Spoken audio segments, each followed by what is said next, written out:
잘 잤다. 둔하고 센스 없는 줄 알았더니 침대는 잘 골랐단 말이야. 여보, 어제 온 소파도 너무 편하던데 소파는 어디 거야? 당연히 쇼엔이지. 편안함을 파는 사람들 쇼엔. 소파도 출시했구나. 그럼 이제 침대도 소파도 당연히 쇼엔이지. 편안한 건 다 파는 거네. 역시 쇼엔이지. 세계 최초 신개념 어린이 매트와 친환경 소파도 곧 출시됩니다. 검색창에 쇼엔이지 또는 검색창에 쇼엔이지. 조중동부터 진보 언론까지 왜 유독 문재인에게만 가혹한가? 왜곡된 여론전의 숨은 음모는 무엇일까? 조기숙 정치학 박사가 밝히는 왕따 정치의 실체와 7가지 비밀. 악의적 프레임에 맞서는 시민의 힘이 필요할 때 왕따의 정치학. 도서출판 위즈덤 하우스.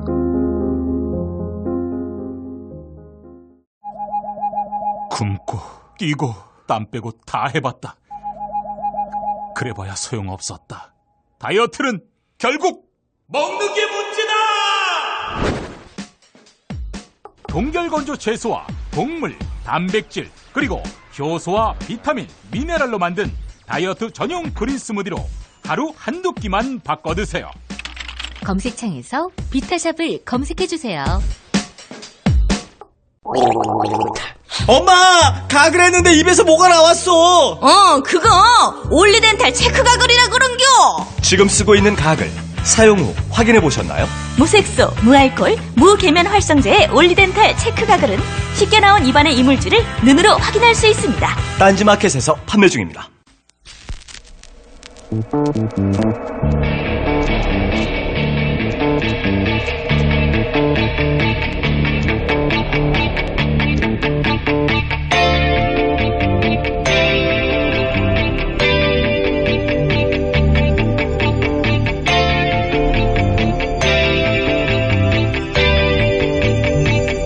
안녕하세요, 김호준입니다.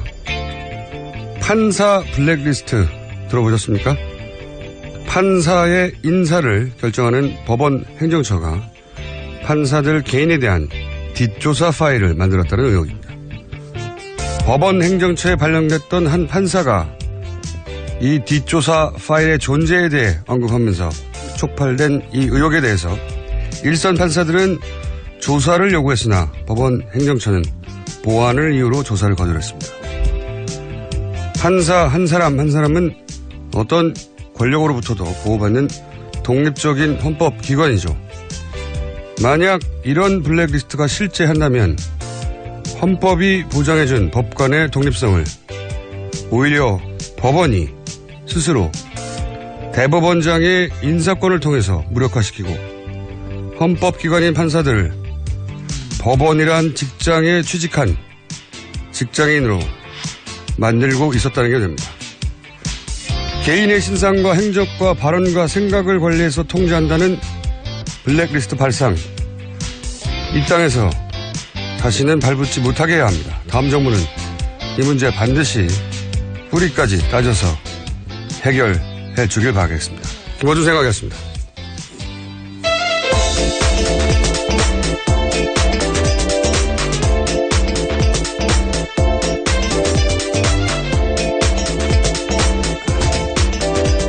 시사인의 김은지입니다.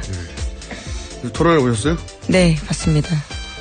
이 일을 하다 보니까 토론회 보는 게 이제 업이잖아요. 네, 그렇죠. 억지로라도 봐야 되는데. 어제 토론회는 형식이 좀 달랐잖아요. 네, 앉아서 우선 했습니다. 보기에도 달랐고요. 원탁이었습니다. 네. 그리고 토론회 사회자도 손석희 씨였고. 나중에 토론회 청구회 때도 간단히 얘기하겠지만 어제 토론회 승자는 손석희 사장이에요. 예, 그렇게 보였습니다. 네.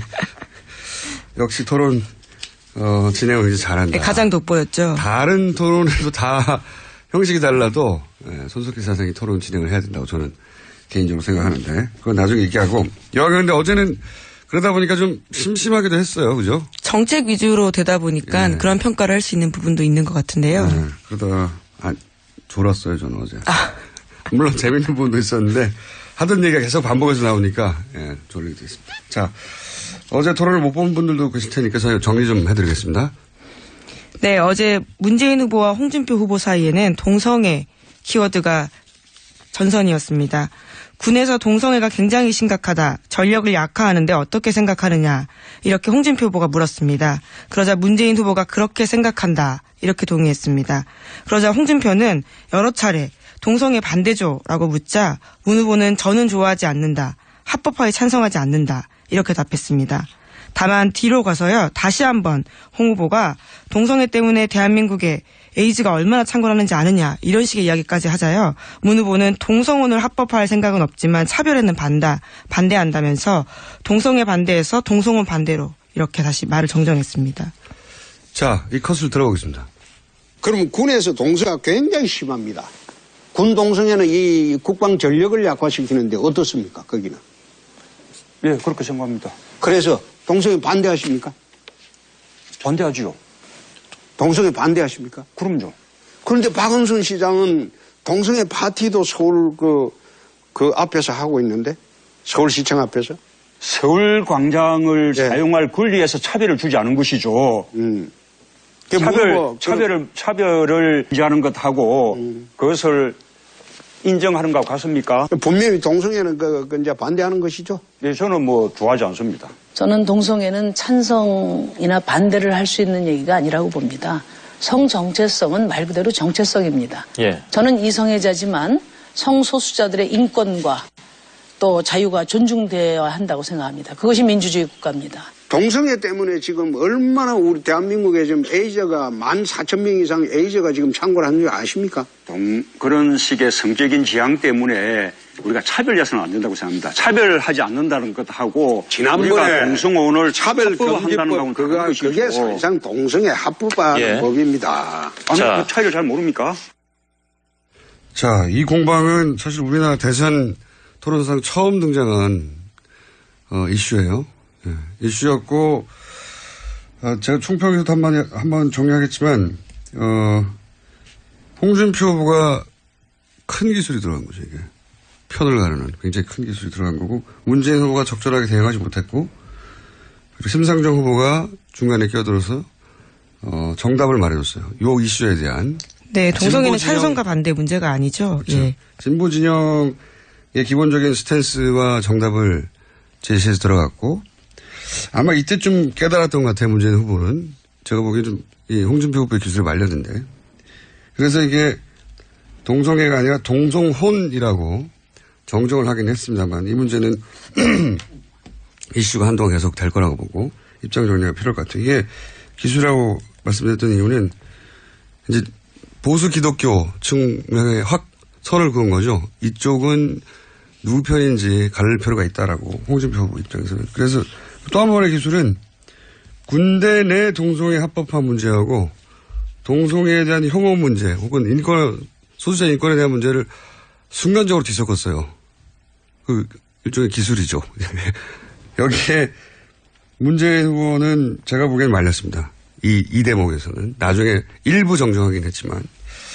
문제는 총평을 다시 한번 다루기로 하고 다른 후보들 간의 또 공방도 짚어보겠습니다.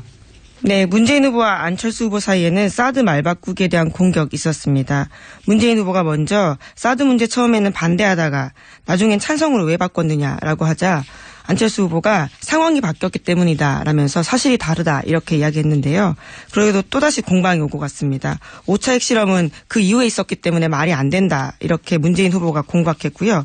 또 안철수 후보도 그런 것은 아니다라면서 다시 한번 해명을 했습니다. 자, 두 후보 간의 공방 들어보시겠습니다. 국민의당하고 단일화는 국민의당의 사드 반대 당론 때문에 어렵다. 이렇게 발언을 했습니다. 그러니 그 이후에 국민의당도 사드 반대 당론을 바꾸겠다라고 안 의원이 말씀하신 거 아닙니까? 지금 어떻습니까? 사실이 다 다릅니다. 아닙니까? 그동안에 상황 변화가 없는데 왜 그 반대에서 찬성으로 돌았냐고 하길래 그동안의 상황 변화로 가장 큰 게 5차 북핵 실험 아닙니까? 그래서 그건 상황 변화가 아닙니까라고. 5차 핵실험은 예. 그 이후에도 반대를 하셨기 때문에. 아니, 제가 그래서 물어본 거고. 5차 핵실험 때문에 상황 변화가 있어서 반대했다. 이건 말이 안 맞는 것이죠. 그게 아닙니다. 자, 이 두 후보의 공방은 입장을 특별한 계기 없이 왜 바꿨냐. 아니다. 핵실험이 있었지 않느냐. 근데 핵실험 시기가 이제 핵실험을 한 직후에도 계속 반대하지 않았냐. 아니다. 뭐 그게 큰 문제였기 때문에 다시 바꾼 거다. 뭐 이런 공방이었습니다. 이 문제 두 후보 사이는 어제 그다지 공방이 없었어요. 사실은. 그렇죠. 네, 이 공방이 그나마 가장 날이 섰던 공방이어서 저희가 뽑아왔습니다. 자, 다른 후보 간에 또 공방도 짚어보죠. 네, 심상정 후보가 안철수 후보에게 세게 공격했습니다. 김미경 교수, 부인인 김미경 교수에 대해서 보좌진 사적으로 이용한 거 문제되지 않느냐, 직접 사과하라 이렇게 몰아붙였고요. 안철수 후보가 여기에 대해서 대답을 했습니다. 자, 이 컷은 직접 들어보겠습니다. 그 부인 김미경 교수가 사적인 업무를 가지고 뭐 KTX 예약하는 거라든지 또 논문 이렇게 그 자료 검색하는 거라든지 그것을 우리 보좌관들한테 요청을 했고 김미경 교수가 사과를 했는데요. 저를 지원하는 활동을 했던 겁니다. 아니, 그러니까 개인의 김미경 사적인 교수가 그런 일은 아니었습니다. 아니, 제 말씀 들어보세요. 김미경 교수가 잘못했다고 시인을 했지 않습니까? 공과 사를 분별하지 못하는 리더십은 저는 박근혜 대통령 파면 이후에 리더십이 될 자격이 없다. 그런 점에서 제가 시간 얼마 안 남았고 한 사람 남았어요. 깊이 검토해 보시라는 말씀을 드립니다. 예. 이 공방이 이제 마지막에 있어가지고, 그리고 시간이 없어가지고 충분히 왔다 갔다 하지 못했는데, 심상정 후보는 이제 이게, 공사를 구분 못한다. 라고 공격을 했고, 안철수 후보는 아니다. 개인 활동이 아니라 후보를 지원하는 공적인 활동이었다. 예. 이런 공방이 마지막에 등장했다가 시간이 충분하지 못해서 그 수준에서 끝이 났어요. 근데 두 후보 사이에서는 이 문제가 가장 첨예했던 게 아닌가 싶어서 짚어봤고요. 자, 다른 후보 간에 또 첨예했던 공방들 짚어보겠습니다. 네, 또 이번에는 유승민 후보가 심상정 후보를 공격했습니다. 노무현 정부 시절에 유엔 북한 인권 결의안 기권 결정 관련해서 이야기를 한 건데 지난번 토론회 때 심상정 후보가 문재인 후보 편들었다라는 식으로 이야기를 하자요. 심 후보가 정색했습니다. 자, 들어보시겠습니다. 제 기억에 지난 토론 때 심 후보님께서 우리 문재인 후보를 왜 이렇게 보호를 하시는지 잘 모르겠는데 제 기억에 그 말씀은 취소하세요. 아니요, 제가 문 후보를 지원했다. 저는 제 뜻을 말씀드린 겁니다. 오케이, 예, 알겠습니다. 우리 정치가 아주 예. 구질병이에요. 예. 자기하고 예. 그 견해가 다르면 말이지 진흙 논리를 뒤집어 씌워가지고 패를 나누고 그런 식으로 하면 안 됩니다. 저는 제 소신과 제 정책을 가지고 이야기한 겁니다. 자, 이 공방이 두 후보 간에는 감정이 좀 드러났던 공방이었습니다. 화가 났던 거죠. 예. 자, 또 5분이나 되다 보니까 대결구도가 자꾸 너무 많이 나가지고요. 후보가 둘이었으면 두 후보 간의 공방은 충분히 다를 텐데, 자, 다른 후보들도 또 다뤄야 되니까, 안철수 후보와 유승민 후보의 또 대립각은 어디 섰는지 한번 짚어볼까요? 예, 두 사람 모두 당론과 대선 후보의 의견 엇갈린다 이렇게 지적을 한 건데 사드와 관련된 부분 또 중부담 중복지 정책 관련된 부분 서로 지적했습니다. 자, 들어보시겠습니다. 중부담 중복지 말씀하셨습니다. 그 생각에 동의를 하지 않는 의원들도 꽤 있는 걸로 알고 있습니다. 그리고 그때 당내에서 이제 대통령 후보가 되셨으면 그 정책적인 부분들 다 공조하고 한 목소리를 내야 되는 것 아니겠습니까? 그거는 안 후보님께서 저한테 그런 말씀하실 게 아니죠. 안 후보님은 사드 반대하다가 찬성으로 돌아섰는데 아직도 국민의당은 계속 사드 당론 반대하고 있는데. 당론화됐습니다. 언제 됐습니까? 당론화됐습니다. 그리고 햇볕 정책도 안 후보님은 다른 이야기 하는데 그거 전부 햇볕 정책 계승자들 우글우글한 데가 국민의당인데 그걸 가지고 지금 제가 저보고 공격을 하실 일이 아니다 이거죠. 네. 자, 이거는 이제 유승민 후보가 당내에서 이제 후보 사퇴기에 나오니까 그거를 이제 애둘러서 후보가 당장을 못하지 않았냐라고 했더니 이제 서로 발끈하는, 네. 두 후보 간에도 딱히 또 대립각이 첨예하게 쓴 게 없어서 그나마 이 부분이 이제 아픈 곳을 찌른 거였죠. 예. 유승민 후보는 지금 당내에서 다른 목소리가 크게 나오지 않냐 이런 지적이고 반론은 그쪽도 마찬가지 아니냐 뭐 이런 지적이었습니다. 자, 다음은요. 유승민 후보가 이번에는 문재인 후보에 대해서 각을 세웠는데요. 예산과 관련해서 자신이 내세운 공약에 예산 문제 있는 거 아니냐라고 하자요. 문재인 후보가 또 그에 대해서 답하면서 목소리가 높아졌습니다. 자, 들어보시겠습니다. 우리 발표한 거 보시고 아니요, 다 봤습니다. 꼼꼼히 봤는데 계산이 도저히 안 맞다. 그 자세한 내용은 아니요, 제 생각에는 우리 요거 후보님이 하나만 우리 정책본부장하고 토론하시는 게 좋겠습니다. 이 정도 하고 이야기를 좀 돌리죠. 아닙니다. 이 중요한 늘 어디 가면 일자리 말씀하시면서 소요 재원에 대해서도 지금 분명하게 말씀을 못 하시면서 이 정도 하시고요. 아니 저한테 잠깐만요. 정책본부장하고 토론하라 이러시면 이거는 매너가 너무 없으신 거죠. 자, 이 부분은 이제 유승민 후보가 지금까지 모든 토론회에서 반복적으로 지적하는 문제였어요. 그러니까 재원 문제를 정확하게 해명하라. 여기 대해서 이제 그 동시에 어제 JTBC 팩트체크에 따르면 유승민 후보의 계산이 오해에서 비롯됐는지 아니면 일부러 그런지 몰라도 문재인 후보의 설명이 맞는 부분이 있는데 이 부분을 문재인 후보가 깔끔하게 정리 못한 것도 사실이에요. 예. 아니면 전략이든지 숫자를 가지고 하나하나 말하지 않는다는 전략인지, 왜냐하면 그렇게 따지기 시작하면 너무 많아지니까. 전략인지 아니면은 정말로 이 숫자 약한 건지 모르겠으나 이 부분을 이제 유승민 후보는 또 한 번 지적한 거죠. 네, 어쨌거나 자신의 공약에 대해서 자세하게 말하지 않았다라는 인상을 남긴 그렇죠. 건 사실입니다. 네, 그런 점에 있어서 토론 전략일 수도 있는데 이 문제도 한번 정리하는 게 필요할 것 같다고 저는 생각이 듭니다. 자, 한 번씩 다 다뤘나요? 아직 안 다룬 부분이 있나요? 네. 안철수, 좀 색다른 각도에서. 예. 인상을 남긴 대목들 한번 짚어볼까요? 네. 저는 안철수 후보가 미세먼지요?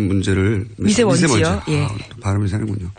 미세먼지 문제를 이 안보 분야에서 들고 나왔어요. 굉장히 색다른 접근이었고 신선한 접근이었는데 이 문제 가지고 이제 안철수 후보 입장에서 기술이죠. 나는 전통적인 이슈, 안보 이슈, 남북 문제가 아니라 안보 이슈를 확대해서 바라본다는 안철수 후보 입장에서 이제 기술인데 잠깐 들어보시겠습니다. 그런데 지금 이 미세먼지 큰 이유 중에 하나가 중국에서 오는 것 아니겠습니까?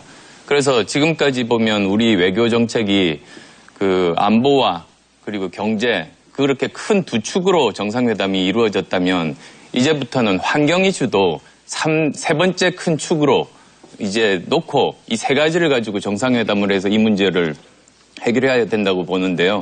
그 생각이 어떠십니까?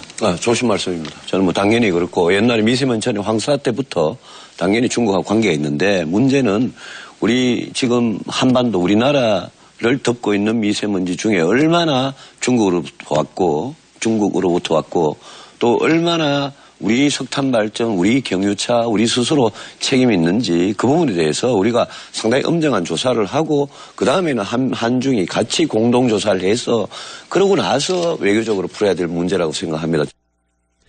이게 이제 전통적인 남북 프레임에서 안보 문제를 미세 문제까지 확장하는 안철수식 그 기술이거든요. 이게 유승민 후보도 비슷한 생각을 갖고 있어가지고 대립각이 잘 안 썼어요. 기술이 들어갔는데 다른 홍준표 후보한테 기술을 걸어왔어야 된다. 이거는 제가 보기에는 좀 준비한 기술인지 좀 아쉬웠고. 자, 그리고 또 두 후보 간에 가장 감정적으로 극하게 대립했던 것은 이제 홍준표 후보가 의도적으로 도발한 거라고 보이긴 하는데, 노무현 전 대통령 관련해가지고 이것도 이제 홍준표 후보가 처음 등장할 때부터 지속적으로 제기하고 있는 이야기죠. 왜냐하면 문재인 후보 관련해서는 노무현 전 대통령을 떠올리지 않을 수가 없고 노무현 전 대통령에 대해서는 호불호가 또 극단적으로 갈리는 부분이 있기 때문에 노무현 전 대통령을 좋아하시는 분들과 또 지금도 싫어하는 분들 사이에 대립가 분명히 서 있거든요. 여기서 한 패를 확 들어서 자기 편을 만들어내는 기준인데 여기서 근데 감정이 크게 격돌했어요. 아주. 예. 일반적인 토론에서 잘 안 나올 수준으로. 그래서 저희 다시 한번 짚어보겠습니다. 거기 수사 기록에 보면 그 당시에 중수부장이 이야기한 거는 노무현 대통령께서 돈을 박연차한테 직접 전화해서 요구를 했다고 되어 있습니다. 이보세요. 제가 그 조사 때 입회했던 변호사입니다. 아니 말씀을 왜 버릇없이 해요? 그렇게 터무니없는 이보세요라니.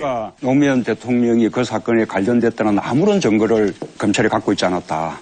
그러면 왜 돌아가셨어요? 그래서 방금 중수부장 조수에 이랬다라는 것은 지금 터무니없는 거짓말을 좀 하고 계신 거예요. 돌아가신 이 고인 대통령 그렇게 욕을 보입니까? 예, 문 후보님. 보이는 건 아니죠. 감정을 여과 없이 두 후보가 드러냈죠. 예. 홍준표 후보는 일부러 그러는 거죠. 예. 본인의 전략이고 여기에 대해서 이제 문재인 후보는 이 부분 또 참을 수가 없는 거죠. 예. 인간적으로 그렇고. 그래서 감정이 여기까지 드러난 적이 있을까 싶어서 저희가 대선 후보 토론회는 드물게 밑바닥 감정이 드러냈던 두 사람의 토크였다. 그리고 이제 마지막에 문재인 여기가 앞에 게 이제 홍준표 후보의 기술이라고 하면 감정을 흔들어 놓는 거죠. 문재인 후보의 기술은 이제 이거였어요. 이거 한번 들어보겠습니다. 바른정당에서 우리 유 후보님 또 안 후보님 또 홍 후보님 세 사람 후보 3당의 후보 단일화 제안을 한 셈이죠. 자, 그렇게 추진을 하고 있는 것으로 많은 언론들이 보고 있는데 자, 그에 대해서 다들 어떻게 생각하시는지 짧게 한마디씩 부탁합니다. 저는 단일하지 않습니다. 예. 안 후보님은 어떻게 생각하십니까? 그럴 일 없습니다. 아니 그런 걸 왜 물어요? 그건 나는 생각도 없는데. 지금 어떻게 생각하세요? 이게 지금 세 당의 후보들이 연대하려는 움직임에 대해서. 글쎄요라 유승민. 그래서 우리 유승민 후보가 뜻한 대로 정말 수구 보수 세력 밀어내고 따뜻하고 건전한 보수를 확실하게 세우는데 우리 유승민 후보가 열심히 주도적인 역할을 해주실 것을 기대합니다. 네. 사실 이게 문재인 후보 입장에서는 준비했던 가장 큰 기술이었던 것 같아요. 남은 변수가 단일화 정도밖에 없지 않겠느냐라고 문재인 캠프에서는 판단을 한 것 같고 그러다 보니까 이제 토론을 통해서 확답을 받아놓으려고 하는 거죠. 예. 미리. 네, 어제 마무리 발언도 관련된 이야기였습니다. 예. 그러니까 남은 변수를 없애려고 하는 문재인 후보 측의 기술이 훅 들어갔다. 예. 자, 여기까지 하고요. 이거 워낙 다 자고 들어가지고 한 번씩 이슈가 됐던 두 사람 간의 두 후보 간의 공간만 정리해서 시간이 다 지나가 버리네요. 예. 총평을 간단하게 하자면 어제 재밌는 일 있었어요? 그냥 단순히 재미 차원에서 토론을 지켜보는 유권자의. 주고 가는 공방이 조금 낮아진 건 있는데 또 정책에 대해서 저 사람이 저런 생각하고 있구나 알게 되는 계기는 있었습니다. 그러니까요. 뭐랄까요. 단순히 흥미 차원에서 바라보자면 덜 재밌었어요. 그렇긴 한데, 차이가 확실히 드러나는 부분이 있긴 있었죠. 예. 토론회라는 게 계속 얘기하지만 자기 지지층은 결속시키고 상대 지지층은 약화, 와해시키는 게 목적이라고 계속 말씀드렸는데 이게 정치라는 게 본질적으로 편가르기잖아요. 편가르기는 나쁘다 하는 거는 정치 혐오를 자극하는 말인데 정치인은 편가르기가 맞아요. 생각해보면. 아니 구멍가게 주인하고 롯데마트의 사장님하고 이해가 같을 수가 없잖아요. 편이 달라요. 편이 다른데 선거는 편을 갈라서 내가 너의 편이다 하고 어필하는 거죠. 근데 이 편 가르기를 가장 크게 구획을 가장 넓게 잡아가지고 내 편을 많게 가른 사람이 이기는 거죠. 예, 선거라는 게. 통합, 먼저 얘기한 통합은 그 다음에 하는 겁니다. 통합은 자신과 반대 입장에 있는 사람들, 이해가 갈리는 상대를 어떻게 상대하느냐. 여기서 정치의 품격이 결정되는 거죠. 그러니까 반대했어도 법적으로 사회적으로 불이익 당하지 않고 내 편 아닌 사람들의 권리도 보장해주고 여기서 품격이 드러나는데 박근혜 정부는 이제 이 지점에서 완전 빵점인 거죠. 천방한 거죠. 반대하는 사람들은 정치적 사회적으로 다 제거하려고 했기 때문에 여하간 그 관점에서 어제 토론을 보면 편가르기를 가장 크게 구획을 잡았던 사람은 홍준표 후보예요. 군 가산점 문제. 이거 남녀를 갈라버린 거거든요. 이게 성공했다 아니다를 떠나서 기술이 크게 들어간 거죠. 그리고 동성애 문제는 기독교 전체를 상대로 해서 기술이 들어간 거란 말이죠. 여기서 문재인 후보는 군 가산점 부분은 답변을 잘했지만 이 동성애 문제는 이 기술이 걸려 들어왔어요. 사실은. 실제 군대 내 동성애 합법화 문제는 법과 제도의 문제인데. 그런데 여기는 찬반이 있을 수 있어요. 여기서 홍준표 후보가 기술이 한 번 더 들어갑니다.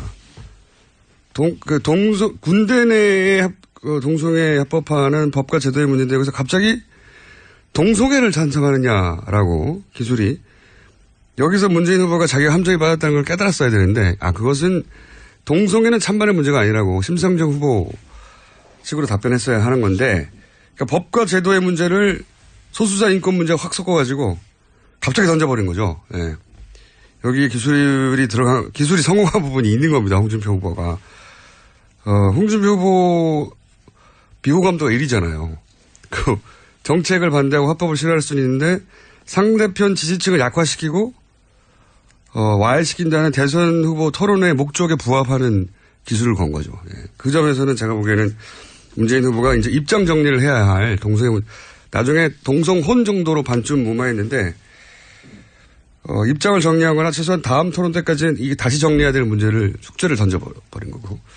결론적으로 저는 홍준표 후보는 자기 지지자 아닌 사람들은 포기해버린 거예요. 여기서 토론의 전략에 보면 완전히. 그리고 자기 지지층에게만 확실히 어필한다는 전략. 꾸준하게 그 전략으로 자기 지지층만 계속해서 견고히 하고 상대편 지지층을 와해시킨다는 전략을 꾸준히 지켜가고 있고 안철수 후보가 사실은 TV 토론으로 지지율 변화를 가장 크게 겪을 사람이었거든요. 왜냐하면은 한 30% 가까이 급등을 했었기 때문에 그래서 이제 원래 자기 표가 아니었던 표가 왔기 때문에 안철수 후보가 누군지 하고 지켜보는 사람들이 당연히 궁금하니까 원래는 지지하던 후보가 아니었기 때문에 그럼 토론회에서 그 표심을 잡았으면 사실 역전도 가능한 추세였고 토론회에서 잘못하면은 이게 이제 추락하는 그러니까 이상한 표심이 가장 주목한 후보가 안철수 후보였어요. 근데 지금 안철수 후보가 토론은 지금 가장 손해보는 중이고 안철수 후보가 손해를 보는 건 여러 가지 이유가 있지만 기본적으로 대구 광주로 상징되는 완전히 반대되는 유권자를 동시에 설득해야 되는 굉장히 어려운 숙제를 기본적으로 안고 있어요. 그러다 보니까 그런 점도 있고 유승민 후보는 토론 자체는 잘하지만 남는 장사를 자꾸 못하고 있는 점도 토론 진행될수록 심상정 후보가 가장 토론으로 장사를 잘해서 많이 이물을 남기고 있는 중이다. 저는 그렇게 보여지고 문재인 후보는 자기 지지자들은 계속 붙들어내 성공하고 있고요. 예. 1위이기 때문에 자기 지지자를 붙들어두면 성공하는 거죠. 예. 더 확장을 못하더라도. 여기까지 하겠습니다. 시간이 많이 나가서 이 얘기 하자면 한두 것도 없는데 여하간 어제 토론의 최종 승자는 손석희 사장이었다. 네. 토론사에는 손석희 사장으로 다 통일하는 게 좋겠다. 그런 생각을 어제 토론을 보고 했습니다. 여기까지 하겠습니다. 시사인의 김은지였습니다. 감사합니다. 아무도 묻지도 따지지도 않고 가입하셨다고요? 보험은 너무 어려워요. 걱정 마십시오. 마이보험 체크가 도와드립니다. 1800-7917 마이보험 체크로 지금 전화주세요. 1800-7917 이미 가입한 보험이나 신규 보험도 가장 좋은 조건을 체크해서 찾아드립니다. 인터넷 한글 주소 마이보험.com 또는 카카오톡에서 아이디 검색 마이보험을 친구 추가하여 상담하실 수 있습니다. 똥은 싸고 다니냐? 미치도록 싸고 싶다. 빅동의 추억. 미국 장사랑! 구렁이 똥 이뻤다. 장이 살아야 내 몸이 산다. 혈중 콜레스테롤 개선과 배변 활동에 도움을 주는 건강기능식품입니다. 빅동의 추억. 미궁 장사랑. 지금 검색창에 미궁 장사랑을 검색하세요. 골반 잡자 바로 잡자 바디로직. 허리 통증 바로 잡자 바디로직. 몸매 교정 바로 잡자 바디로직. 자세가 좋아지는 골반 교정 타이즈 바디로직. 검색창에 골반 교정 바디로직. 삐딱한 남성 골반 허리에도 역시 바디로직입니다. 바디로직의 효과를 못 느끼셨다면 100% 환불해드립니다. 자세한 환불 조건은 홈페이지를 참조하세요.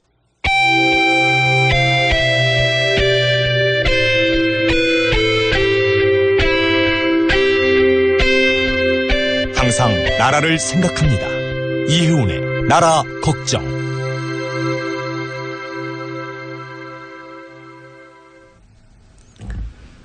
자, 나라 걱정에서 시작했어요, 처음엔. 네. 나라 걱정을 하다가. 지금도 나라 걱정은 맞아요. 당을 걱정하다가. 이제 흘러 여러 가지 걱정하다 이제는 후보 걱정을 매일매일 하고 계신 바른정당의 선거대책위원회 종합상황실장. 종합적으로 상황을 판단하는 중요한. 종합적으로 걱정하죠. 이혜훈 의원님이자 전 최고위원이자 종합상황실장 나오셨습니다. 안녕하십니까. 네, 안녕하세요. 근데 안녕하지 못한 것 같아서 죄송해요. 못하시겠죠. 네, 요새 제일 안녕 못한 것 같아요. 우선 언론에서 많이 보도됐으니까요. 예.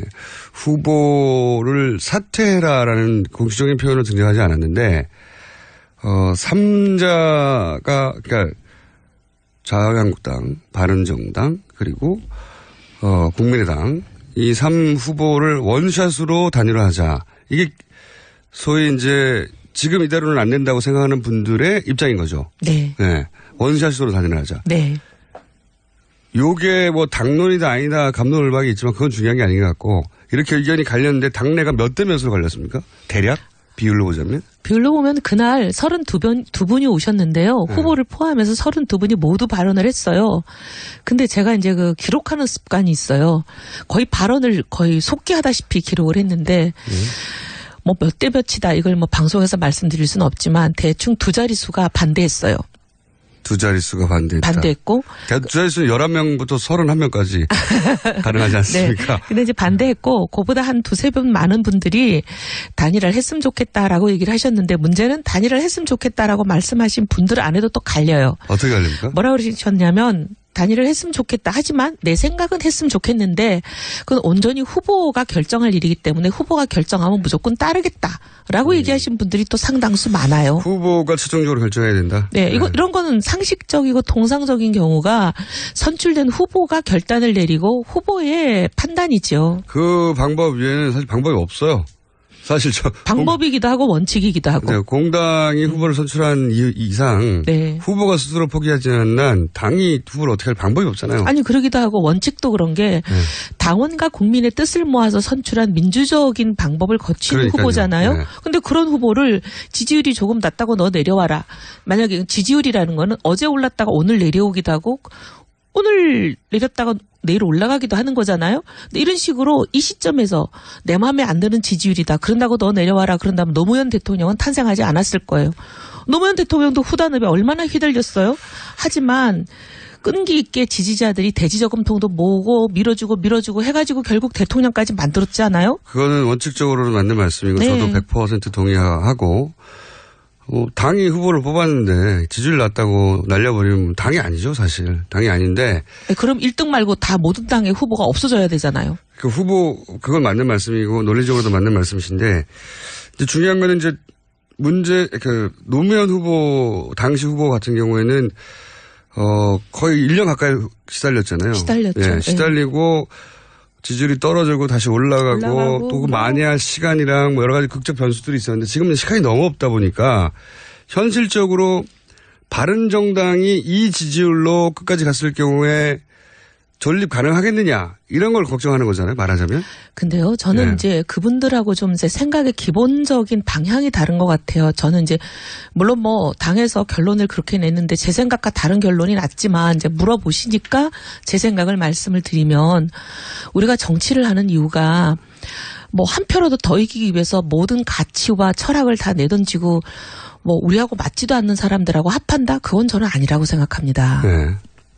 우리가 지더라도 멀리 보고 길게 보고 국민들께 이게 옳은 길입니다. 우리가 이런 어려운 길을 가고 있지만 우리는 국민들이 언젠가 우리가 옳다는 것을 인정해 주실 날이 온다고 믿고 우리는 이 어려운 고난의 행군을 하고 있습니다. 이런 사람들도 좀 있어야 되는 거 아니에요?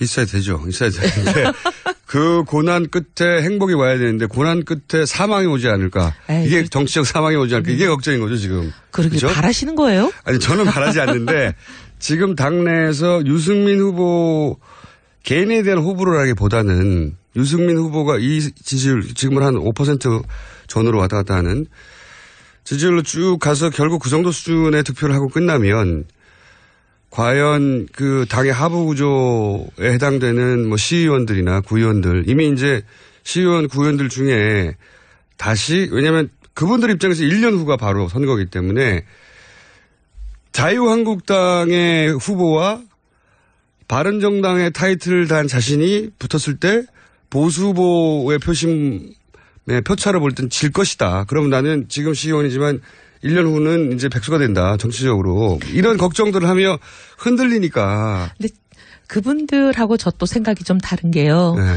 지금은 이제 탄핵이라는 어떻게 보면 충격이 온 거잖아요. 아직 그 충격에서 냉정을 되찾지 못한 상황이죠. 네, 바로 선거 국면으로 이어졌으니까. 예.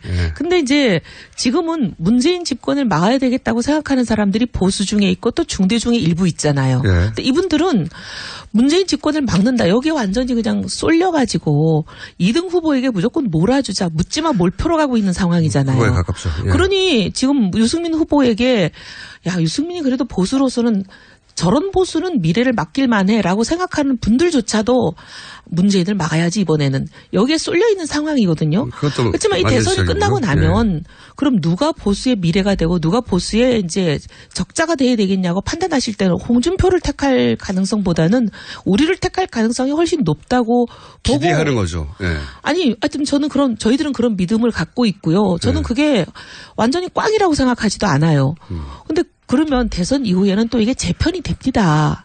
그리고 앞으로 지방선거까지 정말 1년이나 남았어요. 아까 말씀하셨잖아요. 노무현 대통령 1년 만에 완전히 뭐 어떻게 보면 꼴찌 지지율에서 대통령이 되시든 그런 변화와 기적을 이루어낼 수 있는 충분하고도 남는 시간이에요. 지금 이 태도가 진보 진영에서 진보 정당, 뭐 정의당이든 진보 정당이 수십 년째 걸어온 길이거든요. 보수 진영에서 바른정당이 그 길을 앞으로 5년이 됐건 10년이 됐건 마이너로서 걸어갈 각오가 되어 있느냐 이 문제이기도. 보수가 전멸하기를 은근히 바라시면서 괜히 강조하시네요. 그게 아니에요. 네. 그게 아니고 저는 바른정당의 포지션인 정당이 꼭 필요하다고 생각하는데. 아니 그리고 만약에 그 현실을 뚫어낼 수 있겠느냐 이 걱정인 거죠. 어쨌든 바른정당이 대선 후에 어느 정도의 지지를 얻느냐가 앞으로 보수의 생존의 갈림길입니다. 바른정당이 살아남지 못하면 보수는 국민으로부터 사랑과 신뢰를 받을 수가 없어요. 근데 이걸 생각해 보세요. 이 진보 진영 내에서의 표심은 예를 들어서 민주당을 지지하지만 정의당한테 표를 줘야 해 라고 하는 유권자층이 제법 많이 있어요. 그리고 실제로 선거에 따라서 왔다 갔다 하기도 합니다. 그런데 하지만 보수층 내에도 그런 층이 그렇게 있는가. 바른정당한테 표를 주긴 줘야 하는데 그거 분석을 해보셨는지. 많죠. 근데 지금 보세요. 일단 민주당의 경우와 자유한국당의 경우가 다른 게 자유한국당은 지금 대한민국을 정말 완전 쓰러뜨린 아니 정말 탄핵을 가져온 세력이고 문제는 탄핵만 일으킨 게 아니라 사과 한마디 없고 불복하고 책임지지 않고 인정하지도 않는 세력인 거는 온 국민이 다 아시잖아요. 알겠습니다. 그러면 여하간 걱정에 대해서 말씀드리는 거예요. 유승민 후보는 완주의 의지가 제가 보기엔 단 한 번도 흔들린 적이 없는 것 같은데 요즘은 어때요? 흔들릴 사람이 아니잖아요. 그게 또 문제예요. 바른정당 내에서 그 많은 30명 이상이 이런 의견을 막 내면 30명 이상이 그 의견을 낸 게 아니라니까요. 그렇죠. 열 몇 명만 낸 거라니까요. 근데 그 열 몇 명 중에서도 또 거의 반 정도는 후보의 결단에 온전히 따르겠다고 얘기했다니까요. 알겠습니다. 네. 30명 중에 절반의 절반 정도가 이런 정도로 막 본인을 흔들면 이미 선거도 며칠 남지도 않았거든요. 이제 투표가 이제 2주밖에 안 남았는데 흔들면 후보 입장에서 정말 괴롭잖아요. 진짜. 제일 힘들 때죠. 가장 힘들 때요. 마음이 짠해요. 어제 같은 경우도 보면 어제가 토론인데 어떻게 보면 정말 온 국민이 보는 토론인데 다른 후보들을 보면 거대 정당의 서포트를 받는 것도 물론이고 온 의원들이 똘똘 뭉쳐서 도와주잖아요. 완전 수십 명의 가정교사를 모시고 계시는 거죠. 거기다가 뭐 리허설도 하고 쪽지도 만들어주고 야단인데 우리 후보는 그 전날 거의 6시간 장장 토론한다고 이제 앉아 있었죠. 새벽까지 붙잡혀 있었잖아요. 거의 한 2-3시간 쪽잠 자고 또 새벽부터 온 유세에 나가서 악수하고 다니고 그리고 완전히 또 쫓아와서 거의 눈도 보니까 못 뜨더라고요. 토론 시간에 보니까 눈이 이렇게 감겨 있어요. 그런 상태로 토론을 하는 걸 보면서 짠하시구나. 정말 짠하더라고요. 그러니까요. 그 짠함이 잘 드러나게 하는 것도 지금 이 마당에서는 선거 전략이 될 수도 있는데 또 유승민 후보는 토론에 들어가면 또 팔팔하기 때문에 또 좀 짠하다 이런 얘기를 하면 굉장히 또 싫어해요. 본인이 꿋꿋한 것처럼. 그렇군요. 네. 예. 그런 것도 싫어하시는구나. 나는 이렇게 힘들어도 내 길을 갈 테야. 예. 안 힘든 척 해야 되고. 그러니까 속으로는 그게 또 경상도 남자들의 특징이에요. 네. 맞아요. 그러다 쓰러져요, 보통. 한 방에. 참. 짠하긴 짠합니다. 지켜보는 입장에서는. 이렇게 정치적 지지 여부와 상관없이 어쨌든 국회의원이 30명이 넘는 공당의 대선 후보로 정당하게 경쟁을 통해서 선출됐고 후보 자신도 보수 후보로는 상당히 실력이 있고 토론도 그렇고 콘텐츠도 있는데 지지 여부와 상관없이 말씀드리는 거예요. 네. 저는 이 후보를 이렇게까지 흔들어야 되는가 하는 생각이 있어요, 분명히. 근데 또 이해가 가는 면도 있긴 있어요. 이러다 나 죽는 거 아니야? 라고 생각하는 각 의원들이. 이해가 되죠. 네. 그러니까 뭐 답답한 마음에 그러시는 건 알겠는데 우리가 이 길을 올 때 처음부터 쉬운 길이라고 아무도 생각 안 했거든요. 이 길이 어떻게 쉬운 길이겠어요. 개혁이라는 게 정말 사실 차라리 혁명보다 더 어렵다 이런 생각 많이 알고 있잖아요. 그 길을 가겠다고 왔는데 우리가 조금만 더 참고 같이 갔으면 좋겠어요. 자, 그러면 네. 유승민 후보는 이제 얼마 남지도 않았는데 뉴스 공장에 안 나오실까, 끝까지. 왜 안 나오시는지 정말 안타까워요. 지지율 2% 정도 저희가 도와드릴 수도 있는데 노출로. 인터뷰할 시간이 안 잡혀 거의 요새 지방을 돌아다녀가지고요. 네. 사실 인터뷰 리스트가 이제 드디어 2장 반을 넘어서 오늘 3장 반이 됐어요. 인터뷰 리스트가. 제발 해달라고 요청하는 쪽을. 그 3장 반을 못하고 있다. 아니, 이제 점점 리스트가 늘어나가지고 제가 아주 그냥 도망 다녀야 돼요, 언론들로부터. 자, 그러면. 네. 가능성은 어떻습니까? 가능성. 뭔 가능성이요? 3자 단일화의 가능성은 어떻게 평가되고 있습니까? 내부적으로 솔직한 이야기? 아니, 내부적으로 솔직한 얘기, 이제 단일화를 원하시는 분들은 지금 거기에 이제 완전히 열망을 갖고 계시기 때문에 단일화가 될 거다라고 믿는 분들이 있으셔서 생각이 워낙 다르니까. 실제로 믿는 분들이 있구나. 뭐, 그렇게 믿으시는데 어떡하겠어요. 그럼 실제로 될 거라고 믿는 분이 몇 분이나 돼요? 몇 분인지 모르겠지만 일부 있으신 것 같아요. 그리고 거기에 막 열심히 쫓아다니시는 분도 있고. 네. 근데 이제 그분들의 생각이 저랑 다르다고 해서 제가 뭐 어떡하겠어요. 근데 제 생각에는 저는 불가라고 봐요. 이건 미션 임파서블이에요. 왜 불가라고 보십니까? 아니, 어제 토론에서 홍준표 후보 딱 잘라서 절대 안 한다고 하셨잖아요. 네. 그리고 유승민 후보에 대해서는 하자고 했는데 안 한다고 그랬다고. 그다음에 저기 누구죠? 대체죠. 안철수 후보. 네. 안철수 후보도 아주 딱 자르던데요. 국민의당에서는 처음부터 계속 딱 자르고 있고. 그리고 또 박지원 소위 상황님께서 거기는 그분의 말씀이 곧 그 법 아니에요? 틈틈이 디스를 하시고 있고. 어쨌든. 근데 그분께서 계속 끊임없이 언론에 나오셔가지고 안 한다고 하셨죠. 예, 틈만 있으면 안 한다고, 절대 안 된다고. 근데 정치라는 게 안 한다고 했다가 나중에 정치는 생물이라 이렇게 한두 번 안 한다고 하셔야지 매일 안 한다고 하실 수 있겠어요? 그렇긴 합니다. 아무리 그렇지만. 그러니까 그렇게 공식적인 입장만 봐도 저도 다른 거 떠나서 각 후보가 직접 말하는 워딩을 들어봐도 안 하겠다는 입장인 것 같고 유승민 후보도 안 하겠다는데 근데 된다고 믿는 분들은 그냥 상상으로만 하는 게 아니라 뭔데 들은 이야기들이 있을 겁니다. 그러니까 이게 참 정치권은 보면요. 왔다 갔다 하면서. 이게 정보의 종류가 첩보라는 이름으로 굉장히 다양해요. 다양해가지고 그게 극에서 극이에요. 그래서 그분들이 갖고 있는 또 정보를 들으면 그럴듯해 보이기도 해요. 어떤 정보를 갖고 있어요? 예를 들면 궁금해요. 모 당의 A 의원 굉장히 중진이죠. 거의 뭐 결정권을 갖고 있는 모 당의 A는 여기서 둘 중에 하나잖아요. 자 당입니까? 아니면 국당입니까? 하여튼 뭐 그런 분이 뭐 예를 들면 지읒당인가요? 일단 말부터 들어보세요. 무슨 자리를 준다고 뭐 요청하고 있다. 뭐 이런 얘기 있잖아요. 무슨 자리를 준다는 게 근데 이제 좋은 자리죠. 아니 그러니까 당직을 주는 거죠. 국민의 그 바른 정당에 있는 그 의원분에게 네. 우리 당에 오면 굉장히 좋은 자리를 줄 테니까. 직접 들은 게 아니라 전에 들은 거예요. 물론 그런 걸 전제하고 나서요. 네, 전에 듣고는 거기에 대해서 이제 이렇게 약간의 희망과 그 당에서 가능성을... 나와서 그러면 자유한국당이네요. 자유한국당으로 돌아와가지고 좋은 보직 혹은 중요한 자리 가져가고 빨리 돌아와라 이런 제안을 받았다는 이야기가 있더라. 그렇게 본인은 생각하고 계시는 분도 있고. 그래서 본인이 이런 3자 단일화 이슈를 던지는 것은 본인도 돌아가고 그리고 후보들도 합치고 될 거다. 예. 그리고 이제 합치고 싶어 하는 사람이 저쪽 당 안에도 꽤 있다. 이렇게 생각을 하시는 분들이 있는 거죠. 자유한국당 쪽에서 바른정당 내에도 사실은 합치고 싶은 사람들이 있다. 아니 거꾸로. 거꾸로. 저쪽 당 안에도 우리랑 합치고 싶어 하는 사람이 꽤 있다. 이렇게 알고 계셔요. 바른정당 내에도 자유한국당 쪽에서 합치고 싶어 하는 사람들이 있는데 그 뜻을 잘 모아서 이렇게 잘하면 성사가 될 수 있다. 성사가 될 수 있다. 그거는 이제 자유한국당 쪽과의 단일화를 염두에 둔 분들의 이제 발상이네요. 양쪽에 다 그런 생각을 갖고 있는 것 같아요. 자유한국당 쪽에도 잘 될 수 있다고 생각하는 사람, 또 국민의당 쪽과도 잘 될 수 있다고 생각하는 사람, 막 섞여 있는 것 같아요.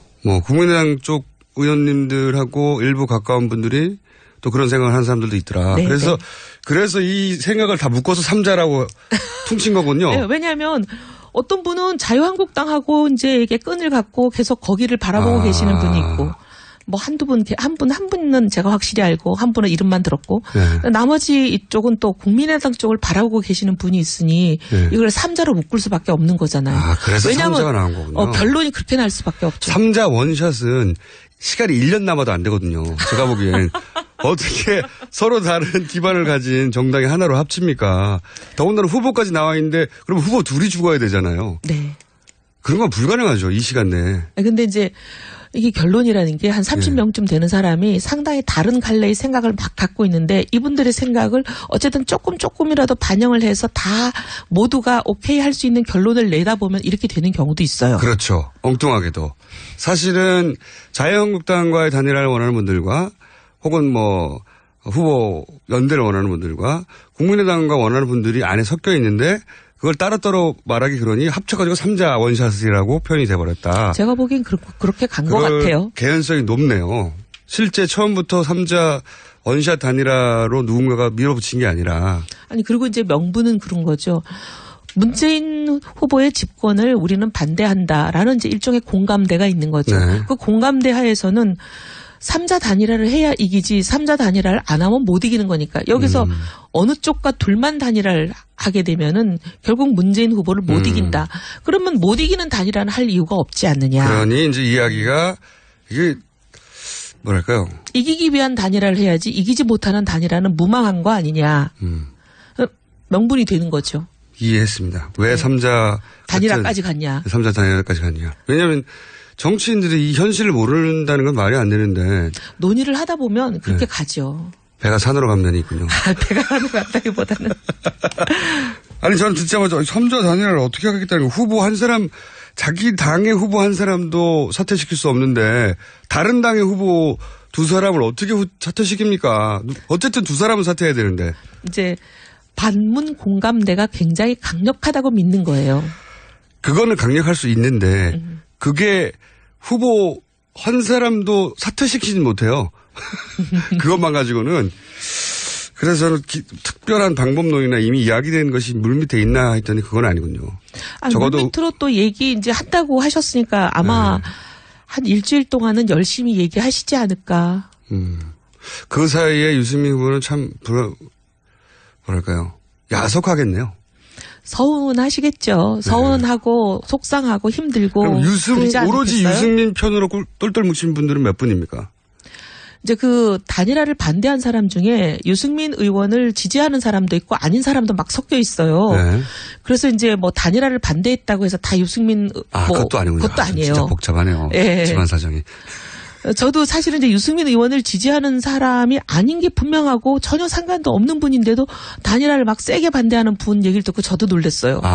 그분은 나는 유승민 후보를 특별히 선호하진 않지만 그거는 말이 안 되지 이런 부류네요 또. 예, 이제 뭐 선호하지 않는다고 이제 명시적으로 얘기를 한 건 아니지만 유승민 후보 캠프에도 속한 적도 없었고 유승민 후보하고 이렇게 접점이 없었던 분이거든요. 칭찬한 적도 없고 그런 분이었는데 그런 갑자기. 분인데 얘기는 뭐냐면 명분도 없고 실리도 없다. 그렇지. 예. 그리고 우리가 탈당할 때 나온 거랑 상황이 전혀 달라진 게 없는데 합친다는 게 말이 되냐. 그분이야말로 원칙주의잖아요. 네, 굉장히 저도 깜짝 놀랐어요. 그런 분들. 누구예요? 아니 그건 누구에게도 K 중진이라고 뭐 예를 들면 K 중진도 있고 등등이 있어요. K 중진이 거기 김씨가 우리나라에 얼마나 많은데요. 권 씨도 있고 강 씨도 있고. 아니 그거는 욕먹을 일이 아니니까 알려주시면 저희가 네. 다음에 그분을 바라볼 때 또 그분에 대해서 그러면 이제 또 단일화를 원하시는 분들이 또 뭐라 그러거든요. 알겠습니다. 속사정을 이해했습니다. 지금까지 바른정당의 이혜훈 의원이었습니다. 감사합니다. 감사합니다. 김원준입니다. 3부에서 뵙겠습니다. 한글도 남보다 빨리 깨치고 참 똑똑했는데 갈수록 실력이 뒤처지는 것 같아 걱정이에요. 혹시 초등학교 교과서 본 적 있어요? 어려운 어휘가 너무 많아요. 학교에서는 어휘 개념을 하나하나 설명해 줄 시간이 정말 부족하잖아요. 그럼 어떡하죠? 내 아이의 어휘만큼은 내가 책임져야죠. 어휘 공부의 정성. 초등어휘 3천, 초등어휘 5천. 검색창에 초등어휘 3천을 쳐보세요. 건강한 몸, 건강한 피부, 건강한 화장품을 물려주고 싶습니다. 수아비스 화장품은 눈에 들어가도 상처 위에 발라도 혹은 아이들이 실수로 먹더라도 괜찮아야 한다는 목표로 달려왔습니다. 샴푸, 바디워시, 클렌저, 토너, 모이스처라이저, 크림. 이제는 삶의 일부가 되어버린 수많은 화장품. 아무거나 선택해선 안 됩니다. 지금 검색창에 수아비스 화장품을 검색하시고 그 놀라운 효과를 확인하세요. 아이부터 어른까지 수아비스 화장품. 김치는 맛있어야 한다. 아주 화끈하게 100% 국내산으로 16년 전통으로 햇섭 인증으로 화끈하게 맛있다. 화끈하게 통한다. 화통김치.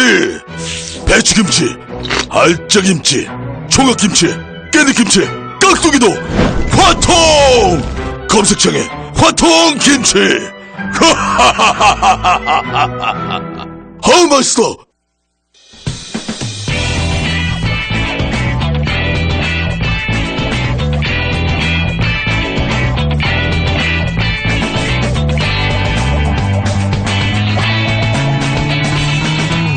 김어준의 뉴스공장. 저희가 대선 전국을 맞아 급 편성했는데 가장 격조 있고 수준 높다고 지금 찬사를 듣고 있는 코너입니다. 박시영 윈지코리아 컨설팅 부대표님 나오셨습니다. 안녕하십니까? 네, 박시영입니다. 이상일 아젠다 센터의 대표님 나오셨습니다. 안녕하십니까? 네, 안녕하세요. 두 분의 여론조사 전문가를 모시고 저희가 지금 3회째 하고 있는데 1회, 2회 반응이 대단합니다. 제가 뭐랄까 좀 날로 먹는 방송을 하고 있었거든요. 근데 정말 전문가가 나와서 짚어주시니까 청취자 반응이 아주 좋습니다. 자, 저희가 이제 계속 지난 한 주간 판세를 짚어보고 그리고 이제 앞으로 판세에 영향을 줄 변수들이 어떤가 하고 판세 미래에 대한 그 전망도 하고 있는데 우선 지난 한 주간 판세 분석을 좀 해주시죠. 네. 네, 지난 한 주 뭐 여러 군데에서 여론조사 결과 발표됐는데요. 대략 보면 7에서 한 10%포인트 차이가 나는 조사들이 많았습니다. 근데 이제 최근 들어서는 이게 이제 15%까지 좀 벌어지는 게 아닌가. 그래서 양강 구도로 볼 수 없다. 1강 1중 다약 구도로 좀 재편되는 느낌입니다. 이 선거운동 기간에 들어가 보면 인물만 보지 않고 인물과 세력을 같이 보게 되는데 인물과 세력 측면에 있어서 모두 안철수 후보가 좀 힘이 붙이는 게 아닌가. 특히 인물 측면에서는 TV 토론 영향이 좀 컸던 것 같고요. 그다음에 이제 정책적 논란도 좀 있었죠. 유치원 발언 그리고 그 학제 개편에 대해서 좀 논란이 좀 있었습니다. 유치원 발언부터 시작됐죠, 사실은. 네, 그렇습니다. 네. 그리고 곤란한 게. 그 깨끗한 이미지가 있었는데 이 검증 공세에 휘말리면서 그런 이미지도 좀 타격을 입었고요. 그러다 보니까 이제 세력 측면에서 또 국민의당이 39석이기 때문에 국정 운영 안정적으로 할 수 있느냐 이런 부분에 대한 의구심이 좀 있는 게 사실이고 박지원 상황론 그리고 새정치를 표명했는데 과연 국민의당에 소속된 의원들이 새정치에 부합되는 인물들인가 이런 부분들에 대한 아직 확신이 없다 보니까 전반적으로 중도 보수층에서 지지가 좀 빠지는 특히 이제 외교 안보 특히 안보 위기 국면이었는데 이 부분에 있어서 좀 명쾌하게 입장을 피지 못했다. 호남과 보수중 두 마리 토끼를 다 잡아야 하는데 그럴수록 자기 중심성이 분명해야 하거든요. 그래서 분명한 국정운영 철학이 있어야 하는데 그 부분에 있어서 좀 애매모호한 그런 입장을 좀 취하다 보니까 양쪽에서 좀 다 흔들리는 그런 어려운 국면에 처했다 봅니다. 알겠습니다. 자, 간단한 총평이었고, 자, 이상일 대표님. 예, 지난주 흐름 속에서 이제 가장 주목한 부분은 결국은 이제 안철수 후보였던 것 같습니다. 그렇죠, 물론 이제 다들. 1위이기 때문에 문재인 후보에 대한 주목은 항상 있는 거지만, 과연 이제 종반전으로 접어드는 선거 국면 그리고 TV 토론이 연속적으로 일어나는 상황 속에서 안철수 후보가 과연 어떤 모습을 보여줄 것인가 이게 아마 가장 큰 관심이었을 것 같은데요. 다른 후보들은 지금 많이 알려져 있거든요. 유승민, 심상정 후보 토론 잘할 것이다. 다 알고 있죠. 그리고 홍준표 후보 나름대로의 어떤 방식, 독특한 방식입니다만 화제를 일으키는 방식, 화법들 알려져 있습니다. 그러면 안철수 후보가 과연 어떤 걸 내놓고 무엇을 얘기할 것인가 굉장히 주목됐었는데 아마 지금 이제 전체적으로 여러 흐름은 짚어주셨습니다만 그런 흐름의 가장 큰 변곡점을 만든 것은 역시 지난 주말 TV 토론이 아니었을까. 이 속에서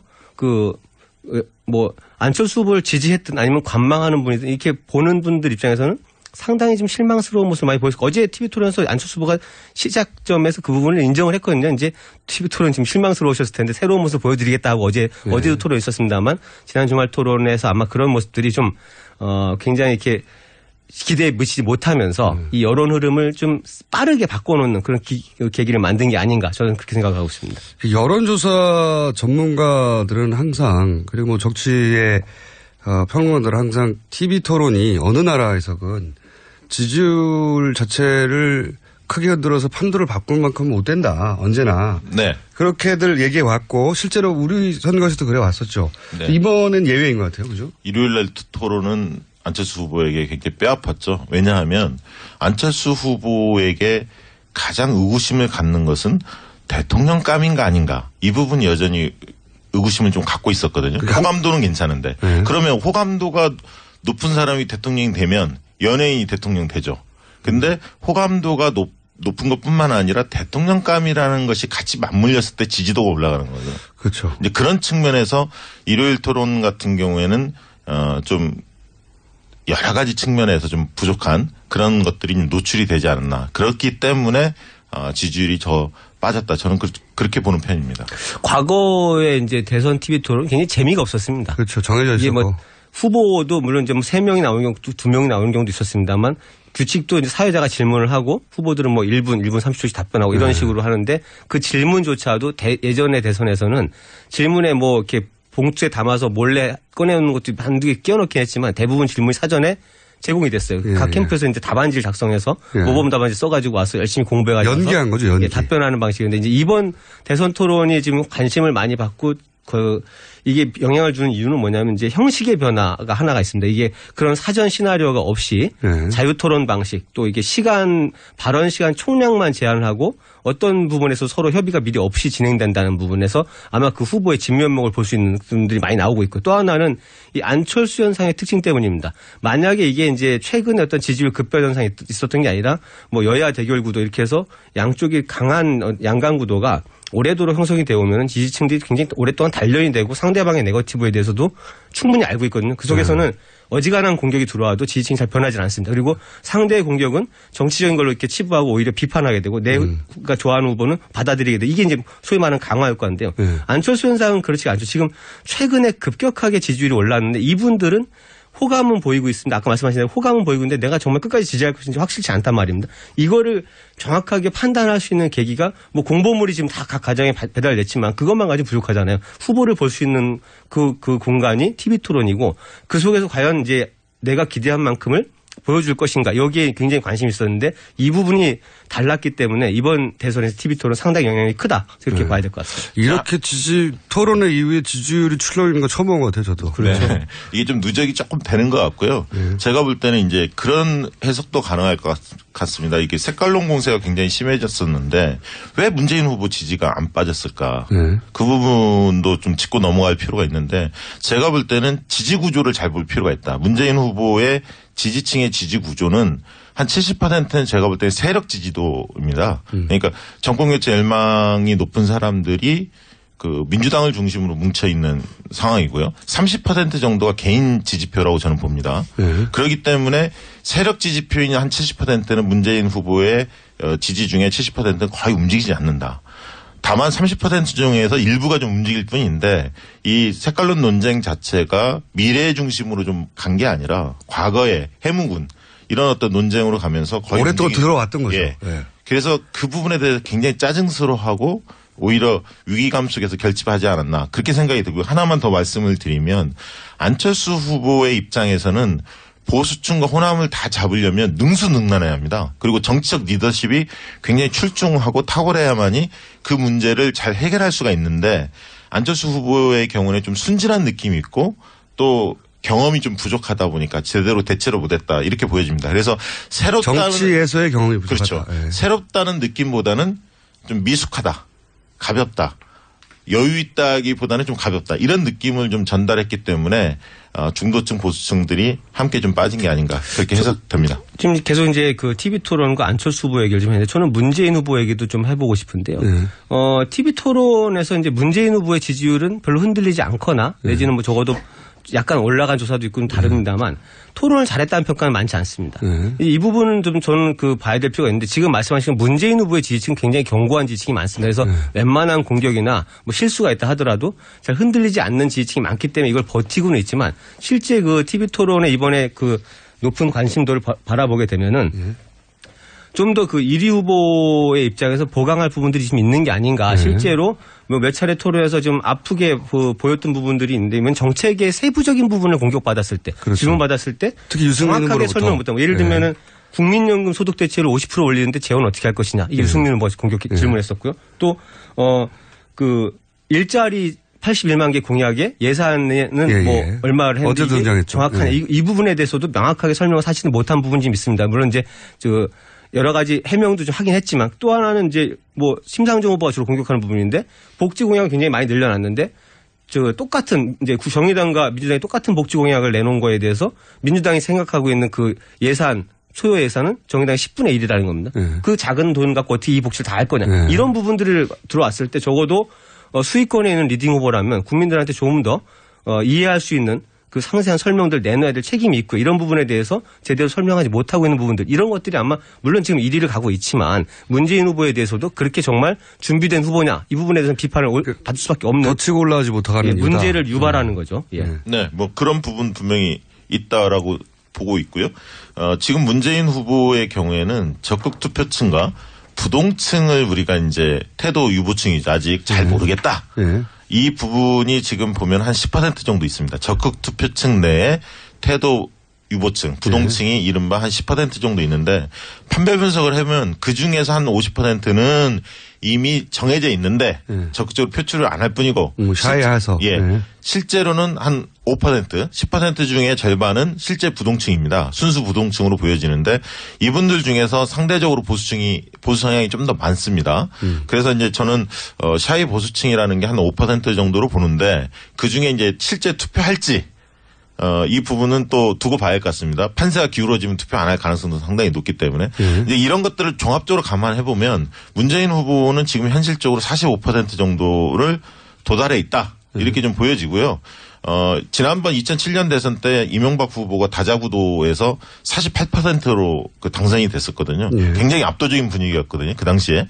그래서 매직 넘버로 본다면 문재인 후보도 한 3% 남은 거 아닌가 이렇게 보여지고요. 실질적으로 중요한 것은 문재인 후보의 그 당선 가능성이 현실적으로 가장 높은데 지금 상황에서는 이게 50%를 넘는 대통령이 나오는 것과 45% 대통령 저는 많이 다르다고 봅니다. 왜냐하면 개혁을 추진하기 위해서 그리고 위기 국면이 있기 때문에 문재인 후보로서는 1등해서 당선되는 것도 중요하지만 얼마나 압도적인 지지를 받느냐에 따라서 국정운영 초반이 달라질 수 있기 때문에 끝까지 뭐 그런 부분들을 얼마나 더 확보할 수 있느냐 5% 이상을 이 부분도 상당히 관심거리입니다. 그 이상일 대표님의 지적은 그 5%를 못 얻는 이유가 바로 그런 거다라고. 그렇죠. 뭐 이제 계속해서 최근에 그 안보 관련된 불안감 해소에는 상당히 많은 노력을 기울이고 있지만 의외로 그 이번 TV 토론 일련의 토론 속에서 바라봤을 때는 뭐 유권자 한 사람을 열심히 봤습니다만 정책의 세부적인 사항에 대해서 안정감 있는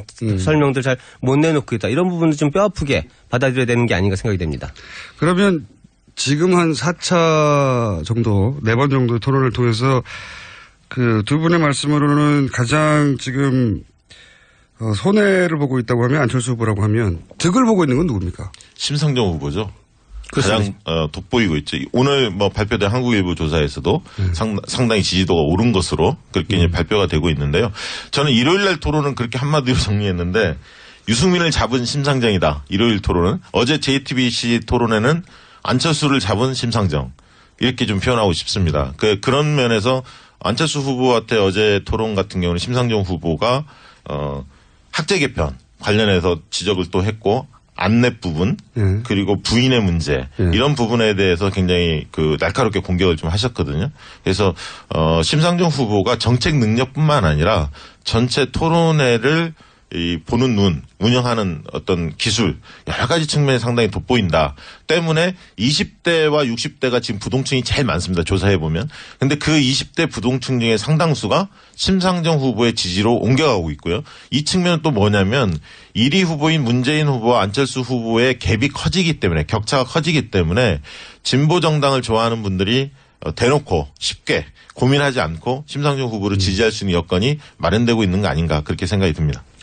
저도 좀 굉장히 주목하는 부분 중에 하나가 이 심상정 후보의 득표율인데요. 이제 대선 완주를 공언했으니까 할 것이라고 보고.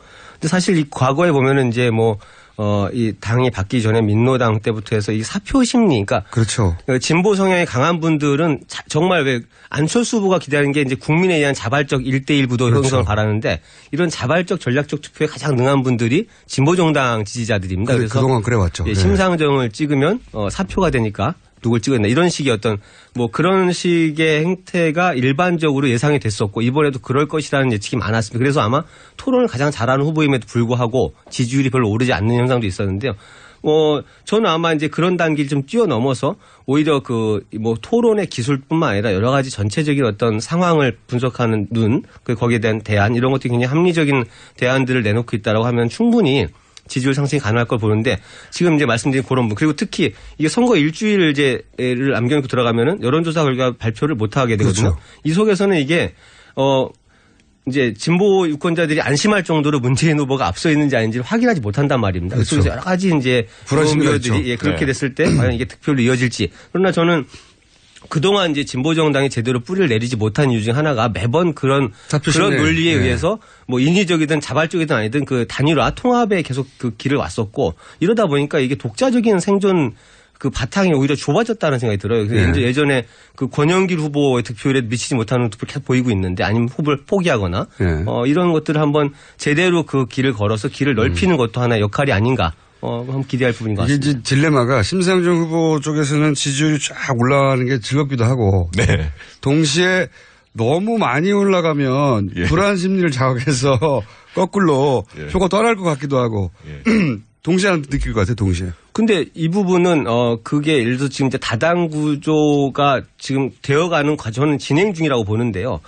보수 정당도 분화가 돼 있고 중간지대 국민의당 나왔습니다만 예를 들어서 이제 이 진보 진영이라고 했을 때도 분명히 이제 문재인 후보와 민주당의 어떤 전략을 보면은 어느 정도의 우클릭을 통한 통합 노선을 가는 것도 사실이거든요. 그렇다 그러면 선명한 진보 노선을 걷는 정당이 존재할 필요성이 있는 거라고 저는 보여지는데 이 부분들이 아마 이번 대선 과정에서 좀 많이 갈래가 좀 잡히지 않을까 그렇게 보여집니다. 네, 저도 그렇게 생각하는데 제 말은 심상정 후보가 올라가는 걸 박수 치면서 정의당 내에서도 너무 많이 올라가지 마라.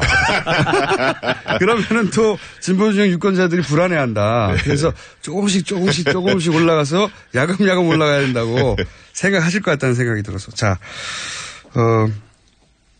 마지막 질문인데요.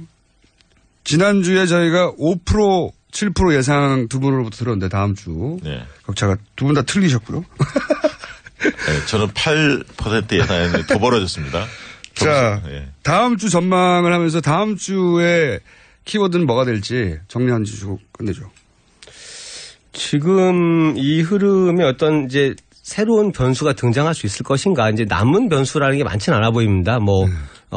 바른정당에서 얘기하고 있는 3자 원샷 단일화 제안이 당 차원에서 후보는 거부하고 있지만 유승민 후보는 거부한 상태에서 있는데 그런 식의 실질적인 구도 변화가 일어날 것인지 아마 이런 부분 좀 관심이 좀 있을 것 같고요.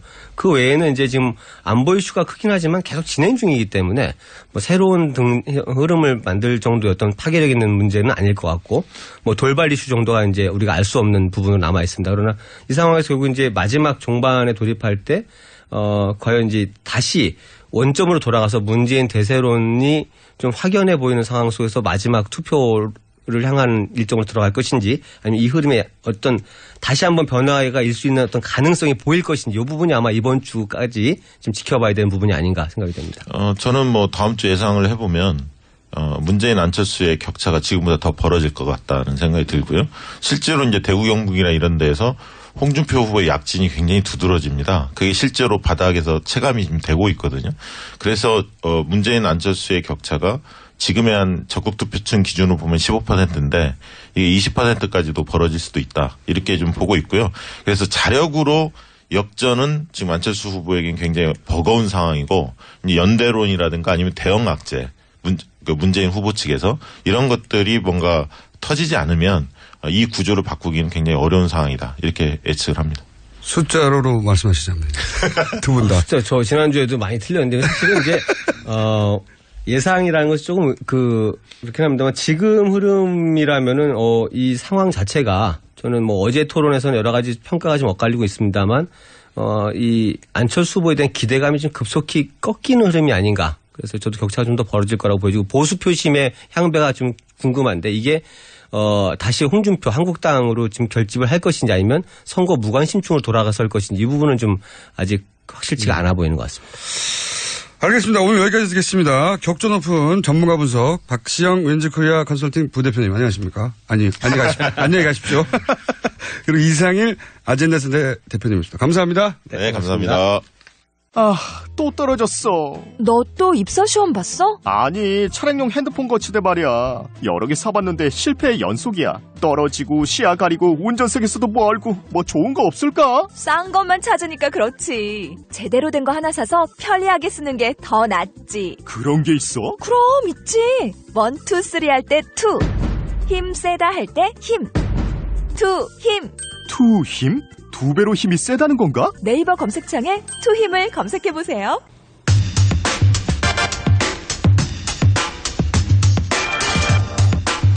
자, 저희 고정 코너들이 이제 이슈들이 대선 전국에 많아서 가끔 사라지긴 합니다. 악마 오랜만에 나왔습니다. 안녕하세요. 가끔 사라지는데 무슨 악마예요. 근데 명패를 놓으셨네요. 공장장이라고 까만색 자개 명패. 이거 보통 이제 뭐 법원의 기관장 이런 분들이 놓는 건데. 저희 스태프들이 이제 아마 사진을 찍어서 올릴 텐데. 저도 SNS 올리려고 좀 전에 사진 하나 찍었습니다. 저희 스태프들이 엄청난데. 뭐냐면은 이제 왜 대단히 이것도 올드한. 요즘 대표님들이 이런 거 안 해요. 안 하죠. 공기관이라든가. 70년대, 80년대 그러니까 스타일인데. 지금 60대 이상 되신 분들이 아마, 그 외 사장님 명패를 크게 자개로 해가지고. 까만색에 자개로 해가지고. 공장장 사장 누구 딱 박잖아요. 이름이 없어요, 근데. 사장실인데 당연히 사장이 앉아있죠. 그런데도 불구하고 사장 누구하고 박잖아요. 그걸 공장장이라고 자개로 만들어가지고 지금 테이블 위에다 올려놨습니다. 예, 멋지십니다. 예. 저도 마음에 듭니다. 웃겨서. 양지열 변호사님이 이제 긴급 호출된 이유는 이거는 이제 꼭 짚고 넘어가야 될 이슈라서 저희가. 대선 정국에 묻히기에는 좀 아까운 이슈죠. 너무 큰 일이죠. 그렇죠. 대단히 중요하고. 왜냐하면 이제 판사 한 분 한 분이 헌법기관이고. 그렇습니다. 그리고 판사 한 분 한 분의 결정이 한 사람, 한 집단의 운명을 바꿔놓을 수 있다는 것을 저는 오랫동안 겪어왔거든요. 몸으로. 온몸으로 겪어왔거든요. 근데 그분들이 만약에 본인의 양심, 법이 아닌 다른 요소로 영향을 받는다면 이거 얼마나 억울하고 그걸 어떻게 막습니까? 그런 일이 이제 벌어지고 있는 게 아닌가. 국민들도 좀 관심을 가져야 할 필요가 있긴 해요. 근데 물론 이제 국민들이 관심을 가지기 위해서는 법원도 바뀌려는 노력을 해야 하긴 합니다만 지금 지적하신 것처럼 이제 사법부 독립이라는 얘기를 존중을 하는 이유가 다른 게 아니라 법관이 양심에 따라서 정말로 법과 원칙에 따라서 판결을 해줘야 우리가 그걸 믿을 수 있고 권력으로 또 보호해 줄 수 있는 장치가 되는데 그게 아닌 것 같다라는 의혹이 이번에 또 불거진 거거든요. 이제 판사 블랙리스트 얘기를 하려고 하는 건데요. 그렇죠. 이게 이제 굉장히 작은 조직이죠. 사실은 법원은 큰 조직, 그러니까 중요한 조직이면 인원으로 따지면 작은 조직이에요. 전국의 판사가 한 2,800명 가량 있는 거죠. 그렇게 따지면은 굉장히 작다고 볼 수 있는데 그 사법부 전체니까. 그렇죠. 그 사법부 전체가 우리가 상권 분립이라고 할 때 행정부, 그다음에 사법부, 입법부가 있을 때 행정부랑 비교를 해보면 2,800명이 정말 작지만 그러니까요. 하는 일에 비해서는 굉장히 중요하고 무엇보다 국민들 사이에 공무원은 100만 단인데요. 그래서 어떻게 보면 소외당하기 쉬운 부분이 사법부인데요. 일단 이거 좀 복잡하게 언론에서 소개를 하니까 단순하게 정리해서 본질만 전달하죠. 그렇죠. 뭐가 문제인지 기억해 두시라고. 그러니까 어떤 일이 있었는지를 조금만 말씀을 드려야 될 것 같아요. 지난 2월에 국제인권법학회 사법부 내에 학회가 있는 겁니다. 판사들이 하는. 판사들도 다 모르잖아요. 그러니까 스터디 모임 같은 거예요. IT도 공부해야 되고 네, 그렇죠. 여러 가지 공부해야 되는 거군요. 근데 그런 모임 중에 하나. 그렇죠. 그런 모임 중에 하나에서 판사들을 상대로 설문지를 돌린 겁니다. 지금 우리나라 법원의 판사들의 독립의 수준이 재판할 때 뭐 이렇게 인사권이라든가 아니면 위에 눈치를 봐야 되느냐, 정권의 입맛에 맞는 판결을 해야 하느냐, 뭐 이런 식의 설문지를 돌린 거예요. 본인들끼리. 그렇죠. 본인들끼리. 근데 이게 중요한 게 국제 기준에 비춰봤을 때 대한민국이 얼마만큼 수준에 이르렀느냐라는 그렇죠. 법원의 독립성인데 거기에 판사들이 덜컥 답을 한 게 우리 아직 멀었다 이런 그러니까 취지로 답을 한 거예요. 이게 속내인데 그렇죠. 개개인들이 영향을 받는다고 답을 해버린 거예요. 그렇죠. 여기서. 거의 90%가량이 우린 영향을 받는다고 한 건데 문제는 이게 대법원장이 보니까 다른 사람도 아니고 판사들이 우리가 수준이 이만큼 떨어진다. 독립을 보장받지 못하고 있다.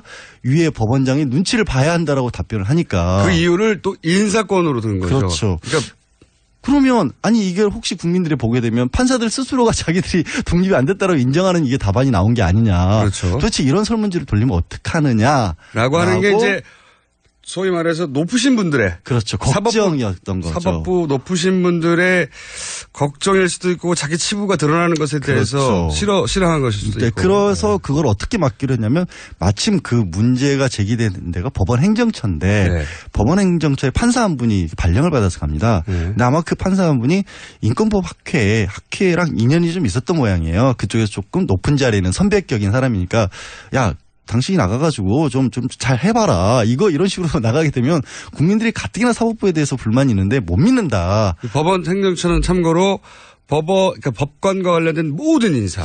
그러니까 그게 지금 문제의 점의 하나인 게 발령도 하고 인사 발령 판사들이 판사라는 직함에 오르기 위해서는요. 그러니까 요즘 이제 로스쿨 시절 바뀌었으니까 저는 사법시험 제도만 알지만 사법연수원에서도 10% 들어야 되고 성적이 좋은 사람들 그렇죠. 겁니다. 최고로 좋은 사람들이고 평생을 성적만을 보고 바라본 사람들인데 그 성적을 매기는 데가 법원 행정처인 거예요. 쉽게 말씀드려서. 그렇죠. 그 성적을 가지고 당신은 서울로 가. 그렇죠. 당신은 지방으로 가. 혹은 여기 한 번 더 해. 또는 뭐 전보 혹은 뭐 해외 연수 뭐 이런 고가들이 다 나오는 거죠. 같은 법원 안에서도 어떤 일을 맡아야 되는지를 다 총괄하는 겁니다. 이게 사실 삶이 좌우되는 거거든요. 일반 회사를 비교하자면 대법원장이 사장님이면 그렇죠. 여기는 인사부예요. 게다가 더 판사들은 의외로 민감한 게 판사는 사람이잖아요. 2년마다 한 번씩 직장을 옮겨 다녀야 되는데 이 수도권에 있느냐 아니면 저 외진도로 보내느냐부터 시작해서 외진대에 있다가 또 외진대로 가느냐 이런 것들이 다 좌우되니까 굉장히 민감할 수밖에 없는 건데 그 법원 행정처에서 이런 일을 주도를 한 겁니다. 그런데 그 얘기를 들은 판사가 나는 그런 일을 못한다. 어떻게 이게 자율성 판사들이 학회하는 데인데 그걸 어떻게 내가 간섭을 해서 하라 마라 얘기를 하느냐. 사실 사표를 던져버린 겁니다. 그래서 이게 알려지면 더 문제니까. 근데 사표를 던지면서 이 말을 한 거예요.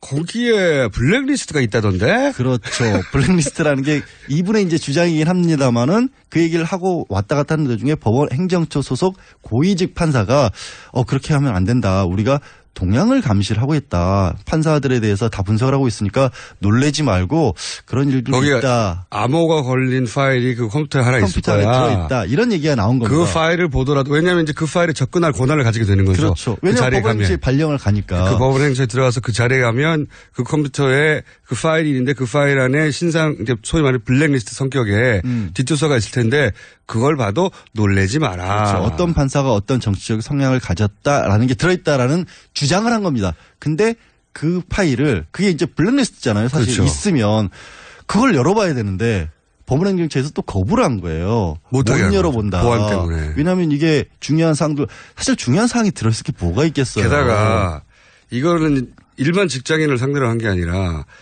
법을 다루는 분들을 상대로 그런 말을 했잖아요. 그렇죠.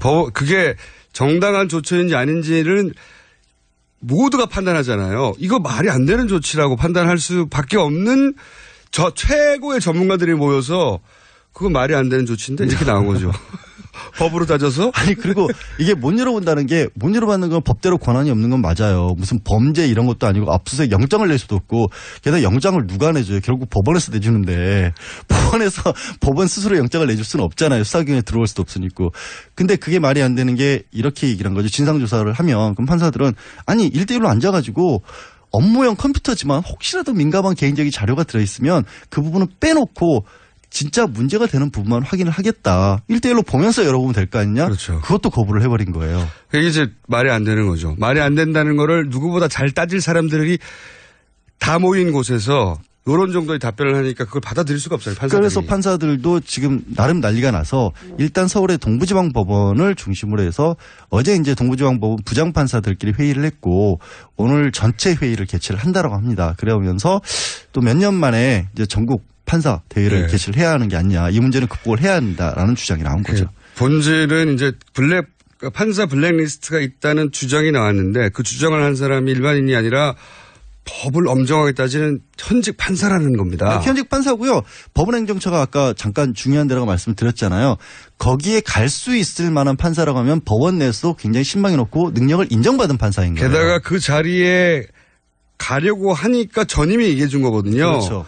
그러니까 이게 거짓말이라고 볼 이유가 없는 거죠. 그리고 나서 또 다른 전임이 그러면 이 사람 말고 다른 전임이 또 온 겁니다. 결국 그 자리를 메워야 되니까 딱 받아봤더니 그 컴퓨터가 이제 깡통이 돼 있는 거예요. 다 지워지고. 다 날아가 버리고. 이게 그러니까 사람들이 이제 더군다나 판사들이 그 가장 법을 잘 아는 판사들이 자기 직장 내에서 이런 일이 벌어졌으니까 그렇죠. 가만히 있을 수가 없는 거죠. 게다가 이 본질은 이런 것 같아요.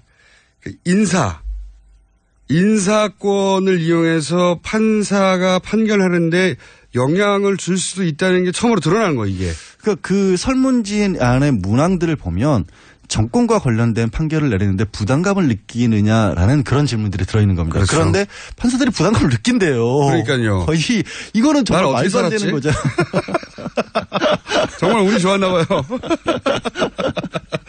이게 단순히 법원이 판사들을 관리하는구나. 이 차원의 문제가 아니라. 그런 거가 아니라는 거죠. 그렇죠. 판사를 관리하는 이유가 정치적 이유가 아닌가 하는 의심을 할 수밖에 없는 상황이 된 거고. 법원행정처에서 그걸 관리하는데 중요한 거는 법원행정처장은 대부분 대법관이 됩니다.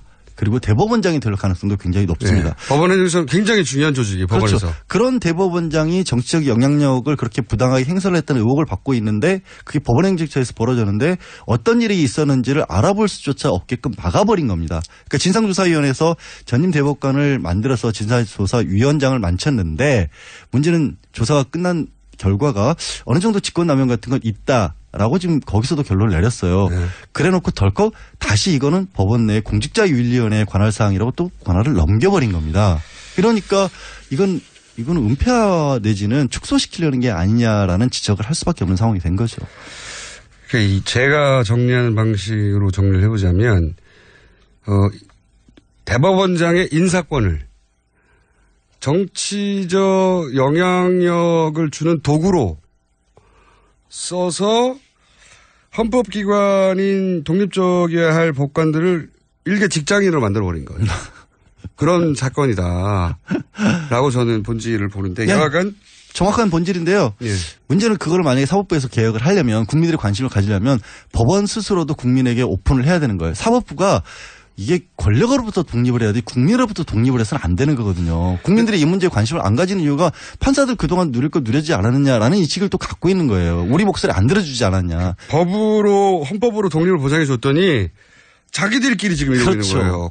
그런 거죠. 그러니까 내부 안에서 문제가 생겼고 판사들로서는 불만이 있는데도 국민들이 바라봤을 때 이걸 지지를 아직 안 해주고 있는데 그래서는 안 돼요. 이 부분에 있어서만큼은 만약에 전국 판사 대회가 열리고 어떤 여론 조성이 필요하다면 국민들도 이 부분은 관심을 가져줘야 돼요. 그래서 저희가 이 문제를 짚고 그리고 그런 대회가 끝나고 나면 또 저희가 짚고 여론의 형성이 반드시 필요하죠. 법을 바꿔야 되니까요. 그때는 양지열 변호사님을 안 모시고 판사님을 직접 모시는 걸로 일단 사건 그러니까 악마라고 부르지 말라고. 사건 개요를 정리해봤습니다. 감사합니다. 네, 고맙습니다. 양지열 변호사였습니다.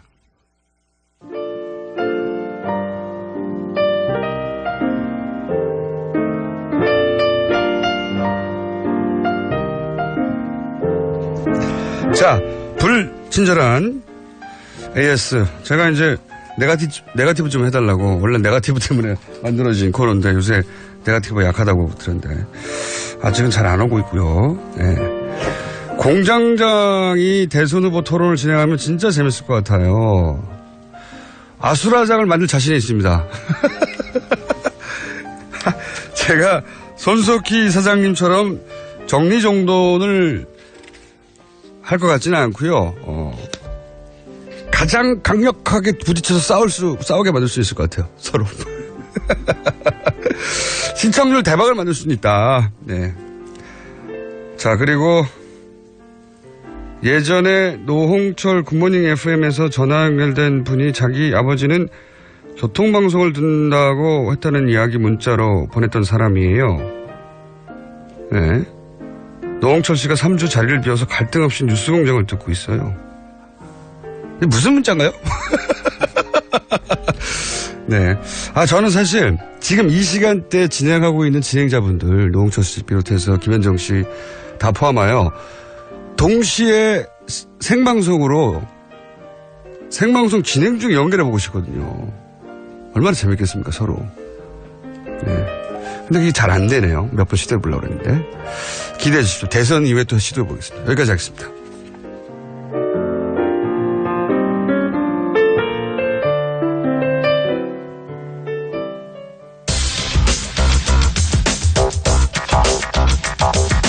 자, 지난주 히트를 쳐서 오늘 이번 주 또 나왔습니다. 예, 이 중요한 이슈가 많은 상황에서도 과학 코너가 살아났습니다. 원정호 씨 나오셨어요. 안녕하세요. 네. 지난주에 이제 혈액형 얘기 네네. 하다가 혈액형이 과학적인 근거가 전혀 없다. 네, 맞지도 않고. 네, 맞지도 않고 쭉 얘기하다가 이제 관상 얘기로 넘어가려고 했는데 시간이 없어서 네. 한마디만 하고 끝나셨어요. 내 코를 봐라, 복코다. 많은 역술인들이 복코라고 하였으나 나의 20대와 30대는 어떠했는가. 그 얘기 작업하는데 그래서 대선 후보를 이제 선택하는 기준 중에 네. 혈액형 이야기도 농담처럼 나오지만 말을 해요, 실제. 영향을 받습니다, 사람들이 네, 은근히. 그리고 관상 얘기는 진짜 많이 하고요. 많이 하죠. 그리고 운명 얘기도 많이 합니다. 네. 자, 그래서 이 관상 얘기도 좀 이어가 보겠습니다. 네. 자. 얼마 전에 저 AI 기반 운세 앱을 통해서 인공지능. 네, 인공지능으로 후보를 관상어를 자동으로 알아본다는 기사가 떴어요. 그래서 와, 이제 관상도 하긴 바둑을 사람을 이길 정도니까. 그러니까요. AI한테 그런 기대를 한번 해봅시다. 그래서 그 기대를 하고 기사를 봤는데 네. 이게 그냥 후보들 얼굴 인식을 해가지고 네. 관상 정보 데이터베이스하고 연결해 설명하는 것 뿐이더라고요. 근데 이제 사람이 하는 것도 그런 거죠. 그렇죠. 사람이 하는 것도 이제 관상이 과학적이냐 안 과학적이냐 비과학적이냐를 떠나서 관상을 보는 분도 야, 귀가 이러면 이런 거야. 그렇죠. 라고 하는 데이터를 기반으로 해서 이제 네. 평가를 하는 거니까. 사실은 이 데이터베이스 자체가 네. 뭔가 좀 과학적인 부분이 있어야 되는데 네. 그냥 관상 책하고 네. 무속인들한테서 소스를 얻었다고 합니다. 애초에 데이터베이스가 아니, 근데 그렇게 그걸 만들어진 말하시는 거예요. 분들이 그분들밖에 없는데 어떡해요. 그러니까 저는 그래도 인공지능 하면 뭔가 좀 빅데이터 이런 걸 가지고 새로 데이터베이스를 구축을 해서 전 세계 대통령이 된 사람들의 인상이라든가 그러니까요. 코의 각도라든가 네. 이런 분석이 있었어야 되는데 전혀 아니고 그냥 무속인들한테서 세계 100 예를 들어서 뭐라 그럽니까 100만 장자가 된 사람들의 얼굴 그렇죠. 분석 그런 사람은 데이터. 10만 명 모아가지고 네. 뭐 그래야 되는데 눈꼬리가 올라갔다 내려갔다 이래야 되는데 네. 그게 아니었다. 전혀 아니다. 네. 기존의 소스를 사용했다. 그래도 관상은 사람 인상하고 관련이 되니까 네. 뭐 조금 신빙성이 있을 것도 같잖아요. 네. 근데 이 방금 인공지능 관상을 통해서 평가한 대선 후보들을 제가 봤어요. 네. 봤더니 유승민 후보는 콧구멍이 잘 보여서 재운이 없답니다. 재운이 없답니다. 근데 이분이 지금 대선 후보 등록하면서 48억 원의 재산을 신고를 하셨거든요. 재운이 없다고 그랬는데. 재운이 없다고 했는데. 그리고 심상정 후보는 화살표 코기 때문에 부귀 영화를 누려야 돼요. 부귀 영화. 근데 얼핏 생각해도 그분이 20대부터 고생하셨어요. 네. 지금 재산이 2억 8천만 원이라시거든요. 그 나이에. 빚도 많아요. 제가 알기로는. 예. 그러니까 말입니다. 그리고 안철수 후보는 이 봉우리 코에 들창코라 절대 배신을 하지 않는다. 라고 하는데 네. 지난 시간에 혈액형이 AB형이었기 때문에 네. 변덕이 심하고 혈액형과 안 맞아요. 관상이 충돌하고 있습니다. 네, 이거 어느 쪽을 믿어야 될지 의심스러워지죠. 그래서 관상도 관상인데 사실은 문재인 후보나 홍준표 후보는 없어요? 예, 이건 안 했고요. 대신에 제가 사주 궁합을 봤습니다. 왜냐하면 지금 이슈가 단일화, 보수 후보 단일화. 과연 가능한가 궁합적으로. 그걸 살펴봤죠. 단일화를 궁합의 관점에서. 네, 궁합의 관점에서 이 통합을 살펴봤는데 먼저 유승민 후보하고 홍준표 후보를 봤어요. 매우 불길한 결합입니다. 이제 나름 자세하게 나와 있는데 강약과 완급의 조화가 없고 서로 자기 주장만 내세워서 예로부터 매우 꺼리는 배합이다. 절대로 함께 하시면 안 되는 것 같죠? 궁합의 관점에서. 네. 그리고 안철수 후보와 홍준표 후보. 쇠가 부딪히면 소리가 요란해서 서로 큰 소리가 자주 나는 사이랍니다. 그래요? 소리 지르고 싸우는 사이라는 뜻이죠. 안철수 후보는 소리 지르는 스타일은 아닌데. 그런데 홍준표 후보와 만나게 되면 소리가 질러지는 이 궁합이라는 게 원래 그런 거잖아요. 안 좋다. 네. 그래서 절대 좋은 결합이 못 된다고 하고요. 그리고 이제 또 남은 게 안철수 후보와 유승민 후보. 유승민 후보가 안철수 후보를 치는 형상이랍니다. 때리는. 역시 예로부터 매우 꺼리는 궁합이고 불길한 결합이다. 아니, 후보들 간에 그럼 궁합이 좋은 후보들이 있어요, 실제? 아니, 조금만 더 들어보시면요. 이게 너무 웃긴 게 안철수 후보하고 유승민 후보가 그나마 좀 나이가 비슷하잖아요. 한 4살 차이인가 그런데 나이가 비슷하면 서로 안 입고 온 마음이 들어서 충돌이 자주 일어난대요. 그러니까 이 세 분이 좀 다 안 맞습니다. 근데 이건 남녀 기준을 한 거잖아요. 예, 근데 그냥 하죠 뭐. 사업을 같이 할 때도 사실 봅니다. 네. 아, 그렇군요. 예, 그런 식으로 보는데 남녀만의 문제는 아니군요. 예. 3당의 단일화는 좀 문제가 있지 않을까. 이 궁합에 따르면 네. 만약에 이 궁합 전문가한테서 물어봤다면 이렇게 답을 해줄 것이다. 그렇습니다. 예, 뺨을 맞는다. 네, 뒤에서 친다. 예. 근데 생년월일이나 이거 쭉 들고 와가지고 봐주세요 하면 이렇게 답이 나올 거라는 이런 식으로 나온다는 거죠. 네. 그 오행을 가지고. 근데 의외로 막상 궁합이 아주 좋은 두 사람이 있습니다. 문재인 후보와 홍준표 후보입니다. 좀 상식에 반하긴 하지만 서로 상생하고 가정이 화목하고 뭐 당일이라고 생각할 수도 있으니까요. 네. 만사가 순조로워서 안 되는 일이 없답니다. 만사가 순조로워서 자손도 효도하고 일가 친척도 화목하고 일가 친척도 화목하고 정말 좋은 궁합인 게 두 사람이 만나는 건 하늘의 복이며 다시 논할 필요도 없이 좋다. 아니 이거를 정치적으로 좀 해석해 보자면 지금 홍준표 후보는 일종의 적대적 공생관계 전술을 쓰고 있거든요. 이제 문재인 후보를 때려서 문재인 후보 쪽의 지지자들은 관심도 없어요. 홍준표 후보는. 그렇죠. 그쪽을 때려서 자신의 선명성을 부각시키고 보수 지지층을 결집시키는데 큰 도움이 되는 때릴 대상이거든요. 그런 면에서는 궁합이 맞다. 그렇군요. 네. 문재인 후보도 홍준표 후보를 때려서 선명성을 드러낼 수 있기 때문에 서로 필요한 존재죠. 네. 그렇군요. 화목한 건 아닌 것 같지만. 그렇죠. 네. 그리고 심심해서 또 하나 알아봤는데요. 문재인 후보와 심상정 후보. 또 여자분이고 하니까 굉장히 좋습니다. 아, 그래요? 금슬이 좋고. 금슬이 좋은지는 모르겠지만. 자녀들도 충실하며 집안도 잘 된다. 집안도 잘 된다. 근데 좀 웃긴 건 뭐냐면요. 이런 대목이 나와요. 심상정 후보의 깐깐하고 야무진 성격이. 맞네요. 예. 문재인 후보의 우유부단한 점을 용납하지 않으므로.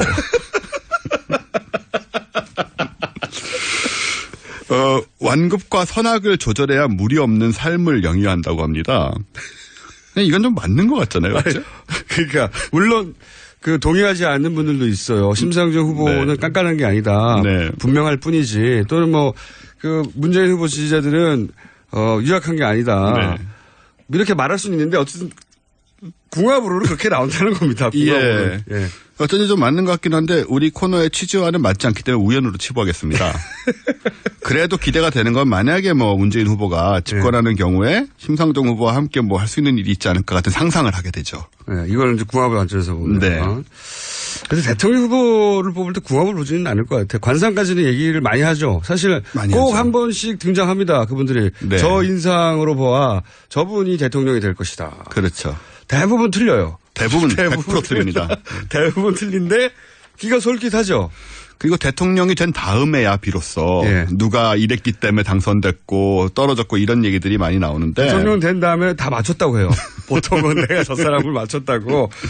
제가 궁금했던 것은 궁합보다도 오히려 더 과학적일 수 있는 이 이름 획 가지고 궁합을 있지 않습니까? 다음에 그거 해볼까요? 이름 획을 막 서로 맞춰가지고 그거 어릴 때 하잖아요. 하죠. 예, 자기 이성 친구 처음 생겼을 때 서로 맞나 안 맞나를 가지고 이름 획 가지고 막 해가지고 결국 맞다 안 맞다 네. 막 실망하고 그러잖아요. 그렇죠. 이 후보들 간에 이름 획으로 진짜 할까요? 다음 시간에 또 이걸로 3주를 해요?